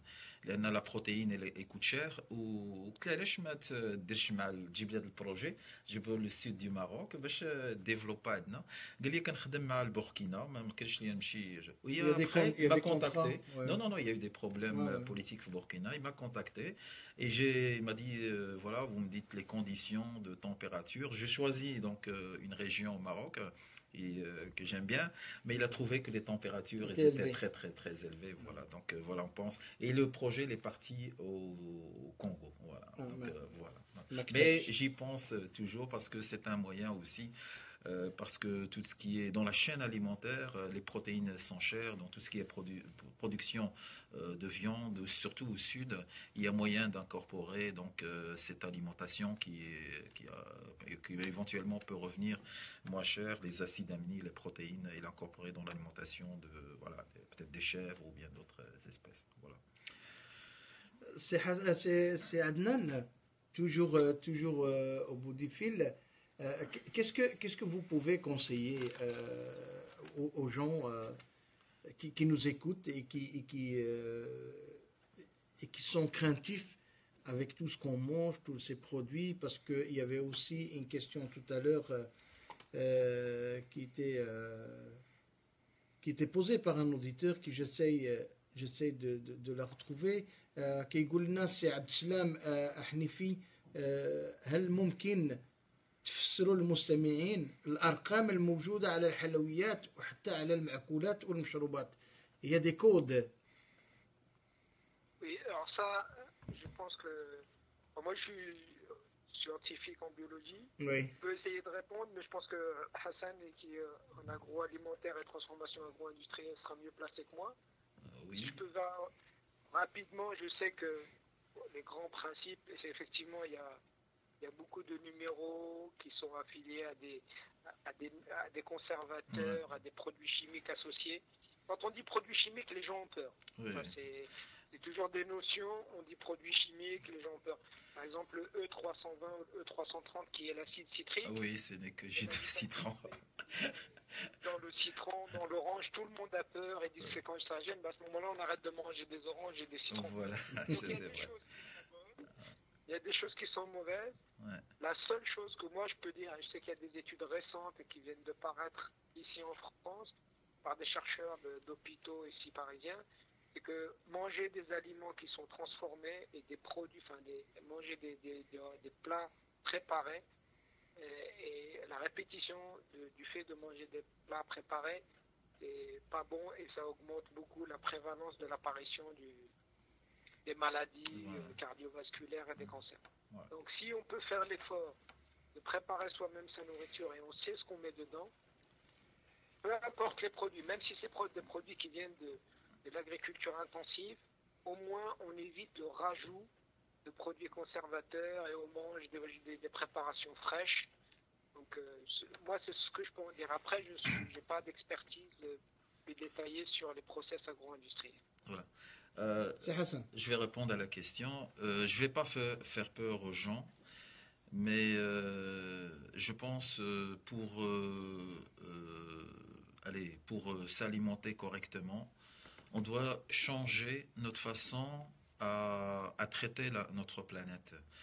Je vais m'expliquer. Même si on évite ces conservateurs, même si on fait attention, mais moi la règle que je pose toujours, c'est essayer de moins toucher les produits, toucher les produits qui n'ont pas été touchés par plusieurs mains, donc ils n'ont pas subi de transformation, et consommer les produits ou bien les préparer correctement chez soi.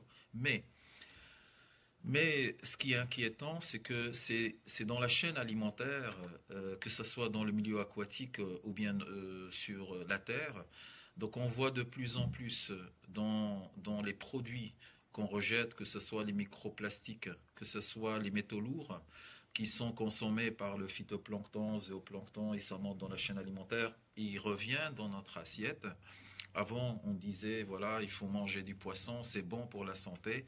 Maintenant, le poisson, si c'est pas d'élevage qui a consommé des huiles de palme, ou bien qui n'a pas mangé du poulet, vous avez dans la chaîne alimentaire des produits chimiques et des métaux lourds. Et maintenant, on parle des produits, des microplastiques. Donc, il faut dire que le plastique qu'on jette dans la nature, il met des milliers d'années pour il va se retrouver dans la chaîne alimentaire.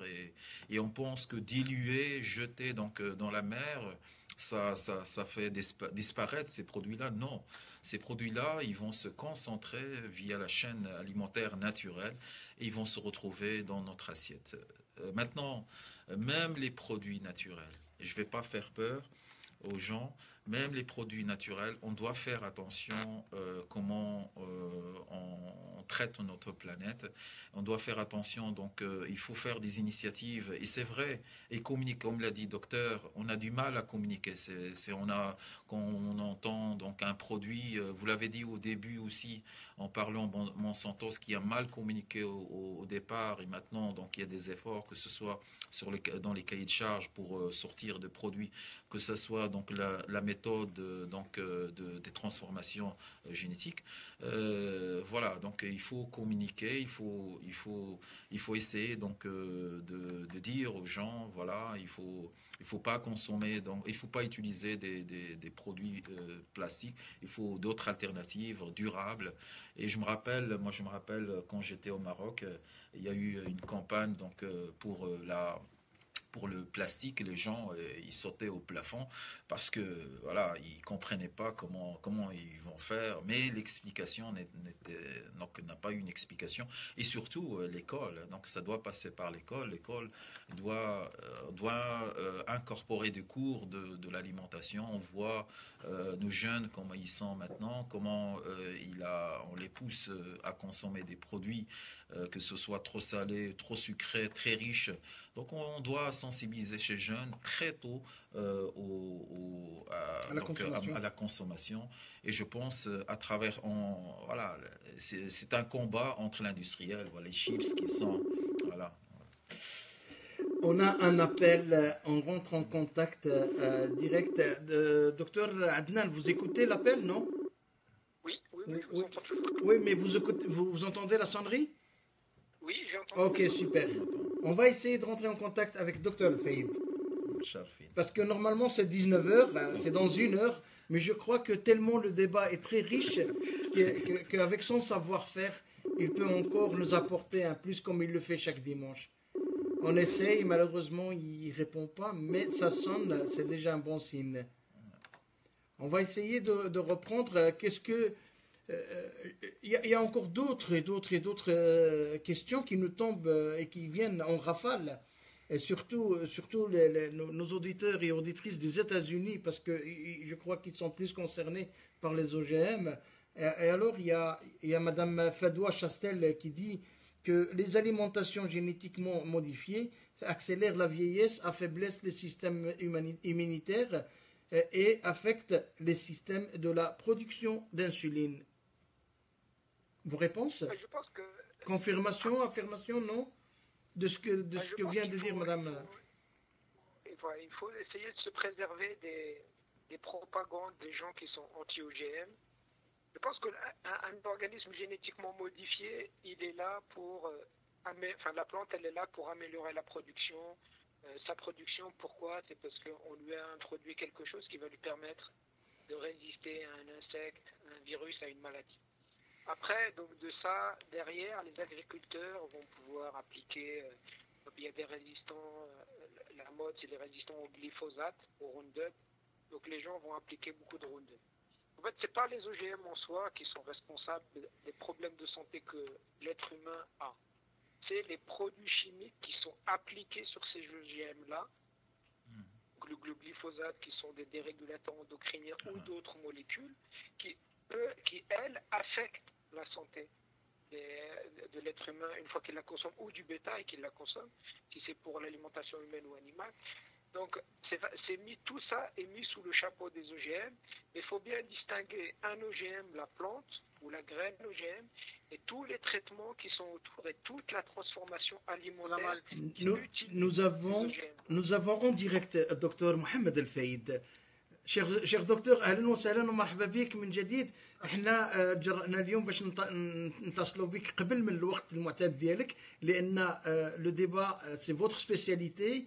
Nous avons deux invités معنا السي عدنان بوعالم chercheur à l'INRA de Paris et معنا ingénieur en agronomie c'est Hassan Kouhou qui ont mené un débat très très intéressant et ça nous semblait كان من المؤكد أننا نتواصلوا معك باش تفيدنا بفوتر سافوار فير إذا كان ممكن. أهلا وسهلا ومرحبا بك. بارك الله فيك، أهلا وسهلا وتحية طيبة سي بوعلام ودكتور دكتور حسن كوهو. أنا علي أنا كان في اخباري هذا لو ديبا هذا غادي يكون. نعم. ولكن ما علي انا كنت باغي نيت باغي هذا ندخل ولو بالشات، ولكن انا عندي كما قلت لك ديك المره عندي هذه الساعه من 6 ل 7 وديتو في الاستوديو. خلي اخواني نعم. يتكلموا باش ما يكونش شويه ديال الغلو ناخذوا الكلمه غير حنا بغينا الناس يدخلوا كل شيء المغاربه اللي عنده في حاجه ان شاء الله خصو يقولها للناس. كما قلت لك في الليله عقلتي نعم. خصنا هاد الباحثين المغاربه، لان كما قلت نعاود ناكد كل شيء كيتسمع. الممثلين المغاربه كيتسمعوا، الرياضيين المغاربه كيتسمعوا، الموسيقيين المغاربه كيتسمعوا، الكتاب المغاربه كيتسمعوا، الشعراء المغاربه كيتسمعوا، الباحثين المغاربه ما كيتسمعوش. نعم. مع الاسف. نعم. الباحثين ما كيتسمعوش، وهذا في حد ذاته مشكل. لان حنا بغينا الباحثين حتى هما يتسمعوا، لان راك شتي دابا ملي كان كلمه ثقافه في المغرب، عندنا كلمه ثقافه في المغرب هي اللي تقريبا طاغيه على الساحه، وكلمه ثقافه عندنا كتعني الكمانجه. نعم.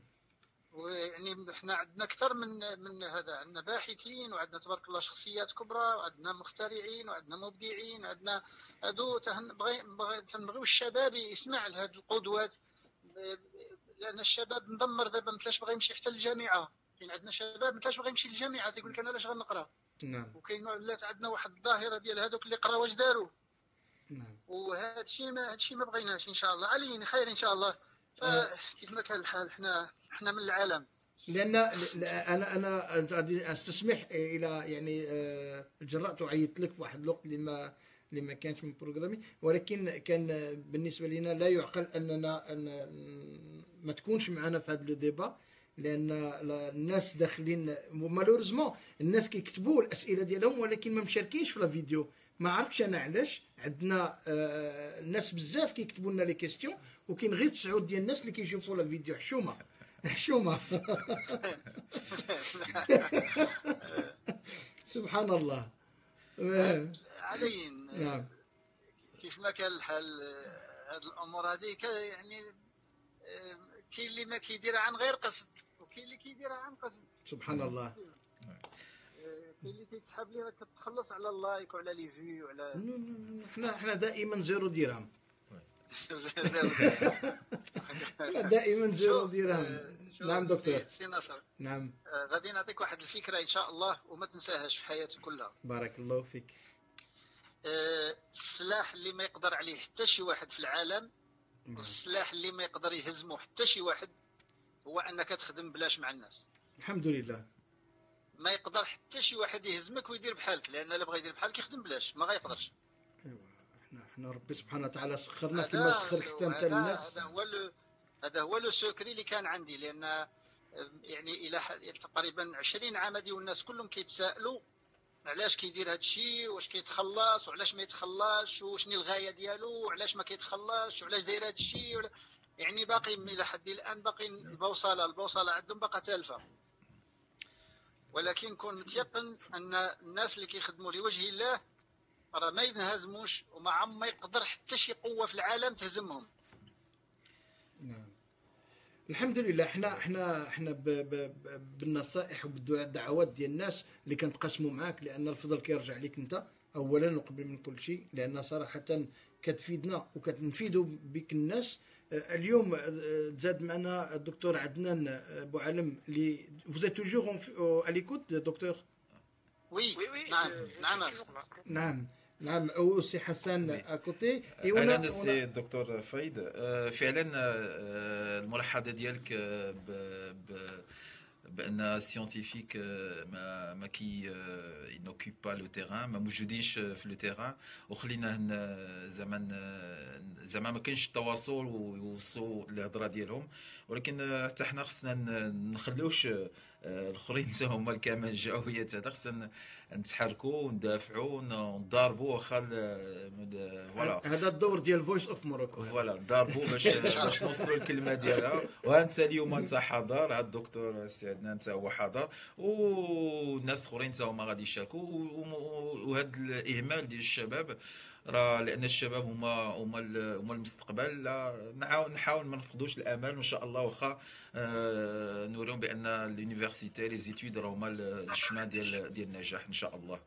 وراه الحضور ديالك راه هو راه دوك راه حاضر انت ماشي لا دائما كل احد هو حاضر. انا كنسمع سي عدنان شنو تقدر توجه للدكتور محمد الفايد كي اون ديريكت افيك نو دي ماروك؟ C'est ce que la conversation qu'on avait commencé tout à l'heure. C'est juste si vous savez vous éloigner de votre PC ou les changements parce qu'on a un retour là. Il y a un qui écoute avec le PC qui a un retour. C'est pas chez moi. Non. Moi j'écoute pas avec le PC. Non, voilà.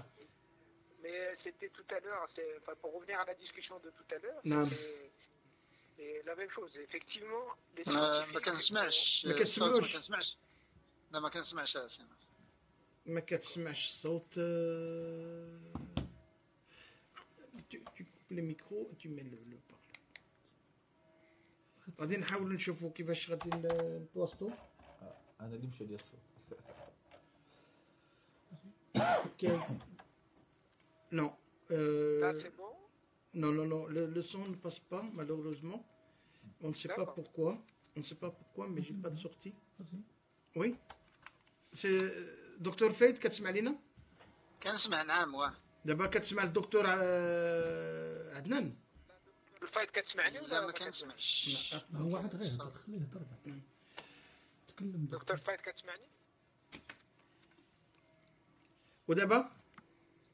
الو دكتور فايد شويه بعيد نسمع شويه. وي on va essayer. كتسمعني بعيد؟ D'abord, c'est beaucoup mieux parce qu'on m'a pris juste le haut-parleur avec le micro du téléphone. Mais continuez votre conversation, on va essayer de faire de MacGyver ici. D'accord, ça va. Moi, je suis beaucoup en live. Là, Docteur c'était Nasser, Assalamu alaikum. On essaye. Donc, je te dis, pour répondre à la question du docteur, effectivement, les scientifiques, c'est vrai, on a un problème de communication. On focalise beaucoup sur les travaux, sur la recherche, essayer d'abord d'obtenir des résultats, de former des étudiants, former des universitaires. Mais effectivement, on n'a pas. Il faudrait qu'on développe des moyens de communication, notre manière de communiquer, de vulgariser la science pour que tout le monde comprenne et que les citoyens comprennent et que voilà. Alors que les gens qui sont pro ou contre certaines pratiques, contre l'agroalimentaire, contre les OGM, eux, ils savent très très bien communiquer et ils communiquent et ils véhiculent souvent des idées fausses ou des clichés. Alors que si on était capable de communiquer correctement, on pourrait servir à éveiller les consciences et que les gens comprennent réellement le fond des sujets. Et puis après, à ce moment-là, on est en connaissance de tout pour prendre une décision raisonnée. سمعتي دكتور؟ Oui, exactement. دابا؟ Et le problème, c'est que. نعم احنا كنسمعوا لك. Le problème actuel حاليا هو موضوع الساعة يعني ماشي حاليا هو كان موضوع الساعة ولكن كان تعتيم حتى الباحثين خلاو في هاد الباحثين مسؤولين على هذا التأخر ديال الخبر، الباحثين مسؤولين على الويلات ديال الإنسانية، الباحثين مسؤولين على السكوت ديالهم على هذا المنكر عبر العالم، لأن هناك يعني تدمير للعالم، تخريب العالم، تخريب الطبيعة، تخريب كل ما هو جميل في هذا الكون. والسي عدنان علي غادي يعرف احسن مني هذا يعني لاليت الان يعني لي زاسوسياسيون الان لي زو ان جي في الولايات المتحده، في كندا، يعني في فرنسا، في المانيا، في الدول الاسكندنافيه الان عاد بداو ولكن عليين جمعيات هادو لي زو ان جي لا حول لهم ولا قوه. المشكل ديال لي زو جي ام اكتوالمون المشكل عندنا، المشكل حتى ديال لي زوند الكترومغنيتيك ديال لي ساتيليت وديال الجي اس ام، عندنا مشاكل كثيره مع المبيدات، الجليفوزات علينا. الجليفوزات الان يعني العالم كله كيتشكى، العالم كله كيبكي، العالم كله عنده مصائب، يعني من دول الخليج حتى الدول الاسكندنافيه الان يعني الامراض المناعيه الان لا حل لها. واحد الان لا ميديسين ساكته، لي ميدسان ساكتين لان يصاف بيان بان ما كاينش حل لمالادي اوتويمين. savent bien, ils savent très bien, il n'y a pas de solution pour les maladies auto-immunes. كما كنقول دائما، عوض ما نمشيو نحلوا المشكل من الاصل اللي هما لي كوز الاسباب، كنجيو حنا حتى اللور وكنعطيو الناس بعض المهدئات باش يكالميو، هادو لي زونتي انفلاماتوار ولا لي كورتيكويد ولا حاجه، هاد المسائل هذه. ولكن انا كنظن ان الباحثين مسؤولين على لان العلم لا سيونس، العلم لا يستحي من احد، والعلم ما عنده حتى واحد، العلم ما عنده يعني. ولكن باش يعني رجال السياسه الان يتحكموا في العلماء وفي الباحثين، وان العالم كله غادي الان بطريقه خاطئه، العالم يتغذى بطريقه خاطئه، العالم يعيش بطريقه خاطئه، العالم الان يستيقظ بطريقه خاطئه وينام بطريقه خاطئه. وهذه البحث العلمي واصل من جهه تناقض بارادوكس، من جهه البحث العلمي واصل لواحد الدرجه عاليه، ومن جهه اخرى لا شيء في الساحه، يعني ما كتسمع حتى حاجه. وهنا هذا هو المشكل اللي خصنا نتكلموا عليه، واللي هذا الدكتور عدنان كنظن يعني مشى في يعني لمس الجرح. يعني هذا هو المشكل. هذه القضيه هذه ديال لي زو جي ام مشكل. هادشي العالم كله دابا المشكل هو دابا الناس اللي ماشي باحثين ولاو عارفين شنو هما لي زو جي ام، وكاينين الباحثين الان باقيين ما اونتر وي نو كونتر اي بور هذا. وهنا كاين مشكل، كاين مشكل كبير. هذاك الشيء علاش تكلمت واحد الوقيته على الاغنوتولوجي. هذه لاغنوتولوجي ماشي سيونس دو لينيورونس، يعني بالانجليزيه ماشي سيونس دو لينيورونس، هي سبريد اوف اغنورانس، يعني كتنشر الجهل، يعني هذا وتجهيل الناس. وهنا علينا الباحثين هما اللي يعزى لهم الامر، والباحثين هما اللي مسؤولين على هذا الوضع اللي وصلت ليه البشريه. احنا غادي يمكن كاين سؤال من مدام زهراء إيغير اللي معروفه، هي مخلصه للبرنامج من الولايات المتحده الامريكيه. كتقول لك: من فضلكم سمعت وشاهدت في القنوات المغربيه المرئيه والمسموعه التوصل للانتاج القمح مقاوم للحراره والجفاف بجنوب المغرب، هل هذا القمح مغير وراثيا؟ سي عدنان. Vous avez entendu la question? Oui. J'ai entendu la question, mais bon, si je peux revenir juste sur un commentaire de... بعيد كنسمع الصوت بعيد. كنسمع الصوت بعيد وبغيت نسمع الصوت ديالك. فوالا. سمعتيه؟ لا كنسمعوك بعيد، كنسمعوك بعيد يا أخي. Sur le commentaire, c'est que effectivement, il y a des scientifiques, on fait notre possible pour pouvoir communiquer. Après, il y a les instances, chaque scientifique, on est libre de nos recherches, on est libre de la manière dont on fait notre recherche, mais après, on dépend d'institutions, on dépend chacun d'État, donc on remonte les informations. Qui risquent d'étouffer. Il y a de la communication scientifique, on communique scientifiquement, on est libre de communiquer scientifiquement. Après, nous, on apporte le savoir à la société. Et après, ce sont les décideurs, les politiques, et en fonction des lobbies sous lesquels ils sont eux-mêmes assujettis, ils communiquent ou ils communiquent pas. Donc ça, c'est une question qui est encore plus globale. Enfin, ça dépend de nous, les scientifiques. Effectivement, on communique. Après, ça dépend effectivement des instances dirigeantes, des politiques qui, eux, doivent prendre le relais de cette information-là, et pouvoir, eux, la diffuser aussi à la société, au grand public, afin que tout le monde soit conscient et soit au fait de ce qui se passe, pour pouvoir, comme je disais tout à l'heure, avoir toutes les connaissances disponibles pour pouvoir se faire une opinion tout seul. Et bon. Donc ça, c'était pour répondre à M. Saïdi, et pour répondre sur les problèmes de sécheresse de blé au Maroc.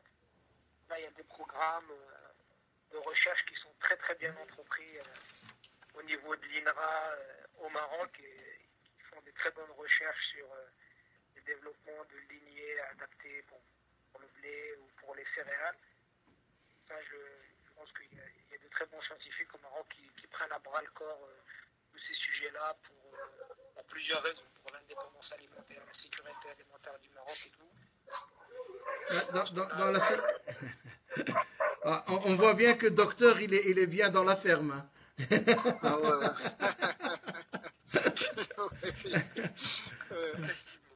D'accord, je n'ai pas de ferme. Hein, mais في الدار ديالك، يلا غير في الدار ديالك. راك في الزنقة، راك في البادية، فوالا داكشي اللي بغيت نقول. كاين سي حسن الكوهو نجاوب على الاخت زهراء اللي خصو يمشي حتى لتورني، وكنشكروه اللي جا من تورني، مي غادي تاخذ الكلمه قبل ما تمشي على السؤال ديال مدام زهراء. قالت بان الحمد لله زهراء قالت مثل لكم سمعت بان في المغرب يمكن غادي ينتج الحبوب اوجين. وانا نجاوبها عطات هي سؤال، انا نجاوبها بواحد السؤال. كان الفلاحين في المغرب كيقولوا بان كيعانوا بالجفاف، وكيقول لنا ما هو المعمول باش تكثروا من الانتاج ديالهم. اش نقول لهم دابا صعيب باش الواحد تلبي الرغبه ديالهم، والنقاش راه محلول. نخلي لكم النقاش محلول اي فوالا، وبان غندخل 2 minutes قبل ما تمشي ناخذوا un tour de table avec les docteurs ici présents pour pouvoir libérer docteur Adnan aussi et toi-même et docteur Mohamed Faïd qu'on reprendra tout à l'heure à 19h. غادي نديروا واحد le tour de table pour cette émission pour voir quel est votre ressenti, quel est votre sentiment envers ce débat-là, parce que ils sont rares ces débats, et on aimerait bien en faire de plus en plus pour sensibiliser les consommateurs, sensibiliser l'être humain que nous sommes avant tout. Le kalima, c'est Adnan. Bah, juste pour rajouter, il n'y a pas d'OGM dans le blé, ça n'existe pas. D'accord, c'est rassurant. C'est rassurant.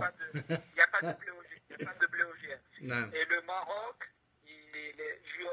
au niveau de sa juridiction et au niveau de sa réglementation, il suit les décisions qui sont appliquées en Europe. Il a aussi ses décisions, mais le Maroc, il bannit tous les OGM, de toute espèce confondue. Donc il n'y a pas d'OGM actuellement au Maroc. S'il y a des gens qui parlent, c'est faux. C'est des mensonges. Donc c'est pas des choses vraies. Et sur le blé, en tout cas, il n'y a pas d'OGM qui existe dans le monde entier. Ça, c'était juste pour faire un rappel. Un rappel. Et ce que je vois, moi, vraiment, sur cette émission, c'est que vraiment, c'est la première fois que j'y participe. Je suis Marhaba bik. vraiment heureux d'y reparticiper. Et au vu des questions, il y a clairement, je pense, un grand besoin de discussion. De clarification. Que ce soit avec les scientifiques, ou que ce soit avec des industriels, ou que ce soit avec des intellectuels, que ce soit avec des médecins.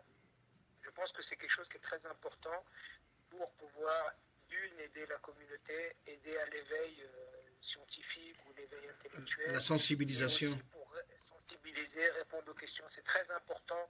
Tout à l'heure, ça a été évoqué d'éduquer les enfants, qu'il y ait des programmes au niveau scolaire, au niveau de la primaire, du collège, pour tout ce qui est sensibilisation à l'alimentation, à l'environnement, le respect de l'environnement, à l'écologie.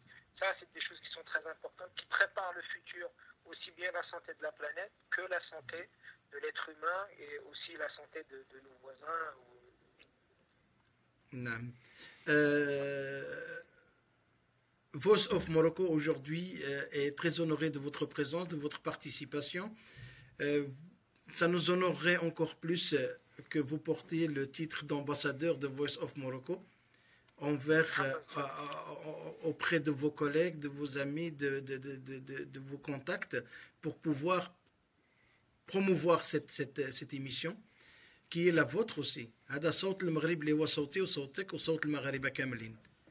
احنا من خلاله C'est avec fierté que je porterai donc la voix de Voice of Morocco. Et j'ai déjà quelques idées en tête de scientifiques marocains que je côtoie ici. Ils sont de spécialités différentes. Microbiologie, industrie alimentaire ou environnement. مرحبا. Je pense qu'ils seraient ravis aussi de partager leur expérience et leur service pour Voice of Morocco. مرحبا بك et encore merci et un grand merci d'avoir participé. بارك الله فيك. دكتور محمد الفايد. نعم سيدي. انت راك لو دويان ديال فويس اوف موروكو لان 75% ديال فويس اوف موروكو راه انت هو اللي كتوقف على رجليها، انت هو اللي مخليها غاديه ان شاء الله الحمد لله في هذا الطريق. نجمعوا لا علي فان شاء الله سي ان ديبا دو هو نيفو. الحمد لله. On s'améliore ياك. لا علي اديسكوتي عن سوجي بحال هذا. نعم. سي با فاسيل. الحمد لله. علي ما عمرك ما غادي تسمعوا على شي اذاعه عندنا هنايا بعدا. سي عدنان يعني a confirmé que les lois interdisent les OGM. Oui, exactement. Oui, il y a les lois et il y a la réalité. نعم. كاين قوانين وكاين الواقع سي عدنان. Vous êtes toujours là, docteur Adnan. Écoute, il y a des lois. القانون المغربي نعم القانون المغربي كيمنع التغيير الوراثي حتى دخول التغيير الوراثي في المملكه. كتهضروا بجوج en même temps. Vous parlez tous les deux en même temps, c'est pas possible de s'entendre. je fais un petit peu le rôle d'animateur radio, c'est qu'on n'a rien entendu dans vos deux réactions. C'est Adnan. Je laisse le docteur Faïd s'il veut continuer. نعم. ومن بعد خذ le commentaire. Docteur Faïd. نعم. Je disais que les lois, c'est chose et la réalité, on est une autre. اي ماشي سهله باش الواحد يقول بها نعم القوانين المغربيه تتمنع لي زو جي ام les cultures d'OGM et tout, mais si les semences actuellement vendues de par le monde sont des semences qu'il faut poser un grand point d'interrogation. Et ça va des légumes, de certains fruits, etc. Bon. Si les OGM n'existent pas en France, bon, pourquoi il y a des associations actuellement qui luttent contre les OGM? Bon. C'est là le problème. C'est là le problème. On est en train كندرقوا الشمس بالغربال كما نقولوا. Les OGM actuellement ما كاينش دولة ما فيهاش les OGM، ما كايناش على وجه الأرض. Avec l'importation et avec les grands pays producteurs dans le monde, le maïs, d'abord ديال العلف, avec les légumineuses, et avec certains fruits, etc. Bon, ما كايناش شي دولة الآن يمكن تسلم لي OGM، ما كايناش على وجه الأرض. Il n'y a pas un pays où il n'y a pas d'OGM، ما كاينش. Il faut quand même, il faut dire bon. C'est vrai que nos lois interdisent bon les cultures OGM ou même l'importation, mais il faut qu'il y ait une réalité.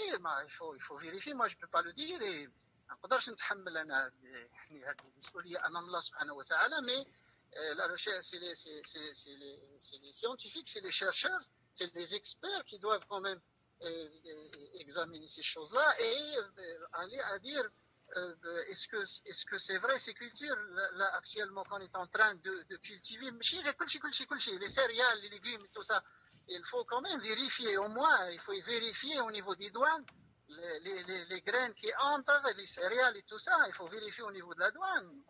احنا هادشي اللي كنتمناو، هادشي اللي بغينا عليهم، بغينا هاد المسائل، ولكن il faut lutter continuer à lutter باش ما نخليوش يعني هاد المسائل هذه تولي يعني هذا يعني faut pas se taire، ما غنسكتوا شيء. non aux OGM. حنا عليين الرأي ديالي راه معروف ان شاء الله، وماشي غير انا، عليين الباحثين العالم الان راه واصل اكثر من 70% ديال الباحثين qui sont contre les OGM et qui disent non aux OGM. Moi je suis de la catégorie des chercheurs dans le monde qui disent non aux OGM.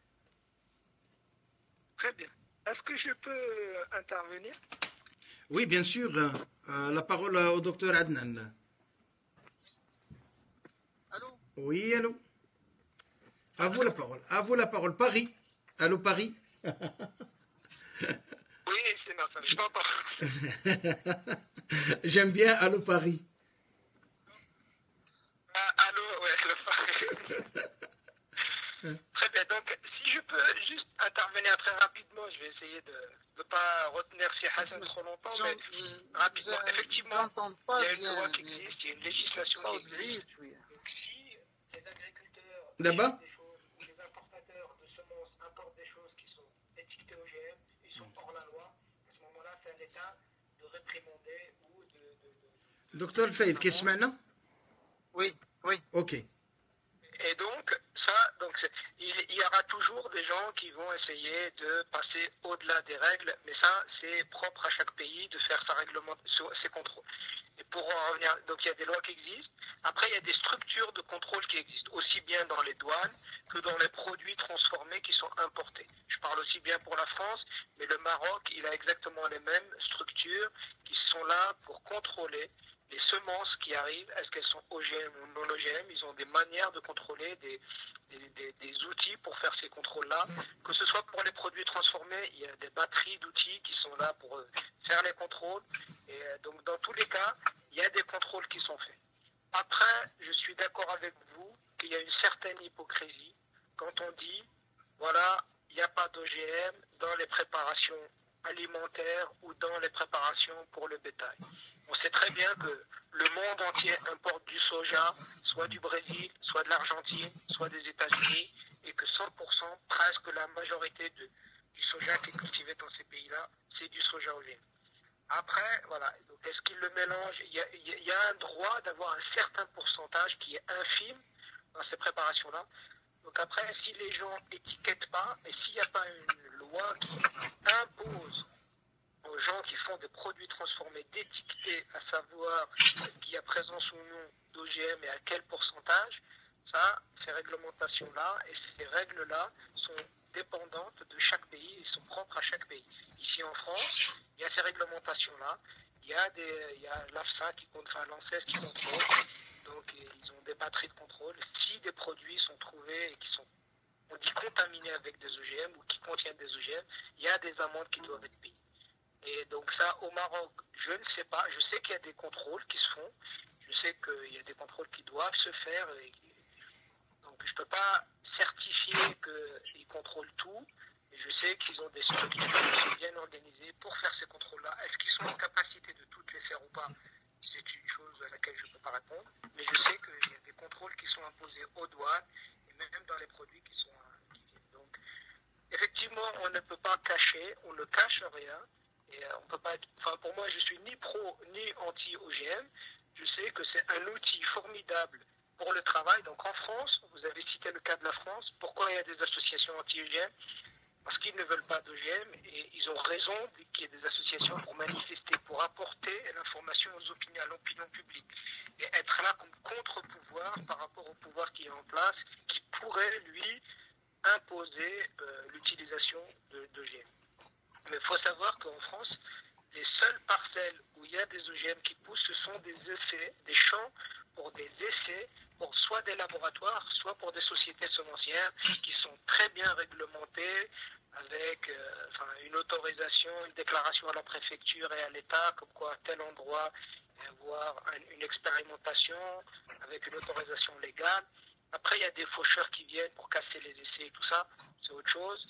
Et tout ce qui se fait en France est très bien réglementé. Et je pense qu'au Maroc, à ma connaissance, je dis bien à ma connaissance, je pense même pas qu'il y ait d'essais de champs juste pour des essais de culture, pour savoir comment ça se comporte. Même pour la recherche, je pense pas qu'il y ait d'essais au Maroc sur les OGM. Mais voilà, c'est au titre, au niveau de ma connaissance à moi. Je sais pas ce qui se passe complètement au Maroc. Donc voilà. Merci. J'espère pas avoir été trop long. Merci, Barakallahu Fik. Merci beaucoup, c'est Adnan, docteur Adnan. Un grand merci d'avoir participé à ce beau débat parce qu'il en faut d'autres et d'autres et d'autres. Nous sommes ouverts, le plateau est à vous, le micro est à vous tous. Ceux qui jugent utile, opportun d'apporter des informations pour l'être humain que nous sommes, avant tout, parce que c'est ça l'objectif. Et aussi, c'est une fierté de vous avoir présenté aujourd'hui à tous nos auditeurs. C'est une fierté pour nous en tant que Marocains et dire que les compétences marocaines, et il y en a un peu partout, et il faut juste les rassembler et c'est le devoir de Voice of Morocco de le faire. Encore un grand merci, c'est Adnan, Barakallahu Fik, marhaba bik, et n'oubliez pas que vous portez le titre d'ambassadeur de Voice of Morocco. Merci beaucoup, je vous remercie pour cette... Je suis vraiment fier de... Allô? Oui. De cette qualification. Merci beaucoup. Barakallahu Fik, et merci à vous et merci à Jean de Paris. Au revoir. Très bien. Voilà, c'est Hassan, à votre tour de nous dire quelque chose, un petit mot sur Voice of Morocco avant de partir. بالعربية ولا فرنسية؟ كيما بغيتي خذ راحتك. أولا سعيد. وش الحاجة مالك؟ سعيد بهذا بالاتصال مع الخبراء في المستوى هذا السي عدنان السي الفايد. Je te remercie infiniment de l'invitation. C'était très très intéressant. كان واحد l'échange. Le message que je peux passer هو أنه كاين كفاءات مغربية بزاف غير خصها تجمع لا من النطاق الفردي ولا النطاق الجمعوي وكل واحد في النطاق ديالو الدومين ديالو ويكون واحد لي ديبا اوفير ويكون واحد الناس اللي يتواصلوا ويحقوا البرامج ديالهم وكل واحد في النطاق ديالو. انا نرجع لك النطاق التعليمي، خصنا نشجعوا الشباب ونشجعوهم ومي زعما ولا بغاو يمشيو في النطاق ديال السيونتيفيك. il faut pas se décourager, il faut vraiment il faut lutter, il faut se battre, il faut pas désespérer, que ce soit ici en Europe, que ce soit en Belgique, que ce soit même au Maroc. J'espère qu'on puisse sensibiliser les gens Parce que, vous savez, interdire, on peut toujours interdire, mais quand on sensibilise les gens, surtout dans l'accès au métier au Maroc, on doit vraiment former les gens pour l'accès au métier. Comme ça, ils savent ce qui est bon à manger, ce qui est bon à éviter. Les agriculteurs aussi, ils doivent aussi accès au métier. Ils doivent se former pour éviter donc les produits qui sont dangereux pour ça. Voilà. Voice of Morocco. Pardon?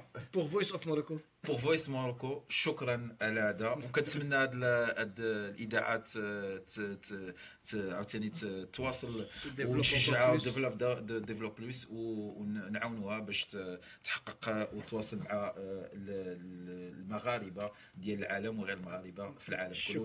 شكرا لك مشي حسن كوهو. دكتور محمد الفايد غادي نتوادعوا وغادي ناخذوا الخط من هنا ل 10 دقائق. شكرا لك. فاصل موسيقي وغادي نرجعوا لكم. سي طريق شكرا لك.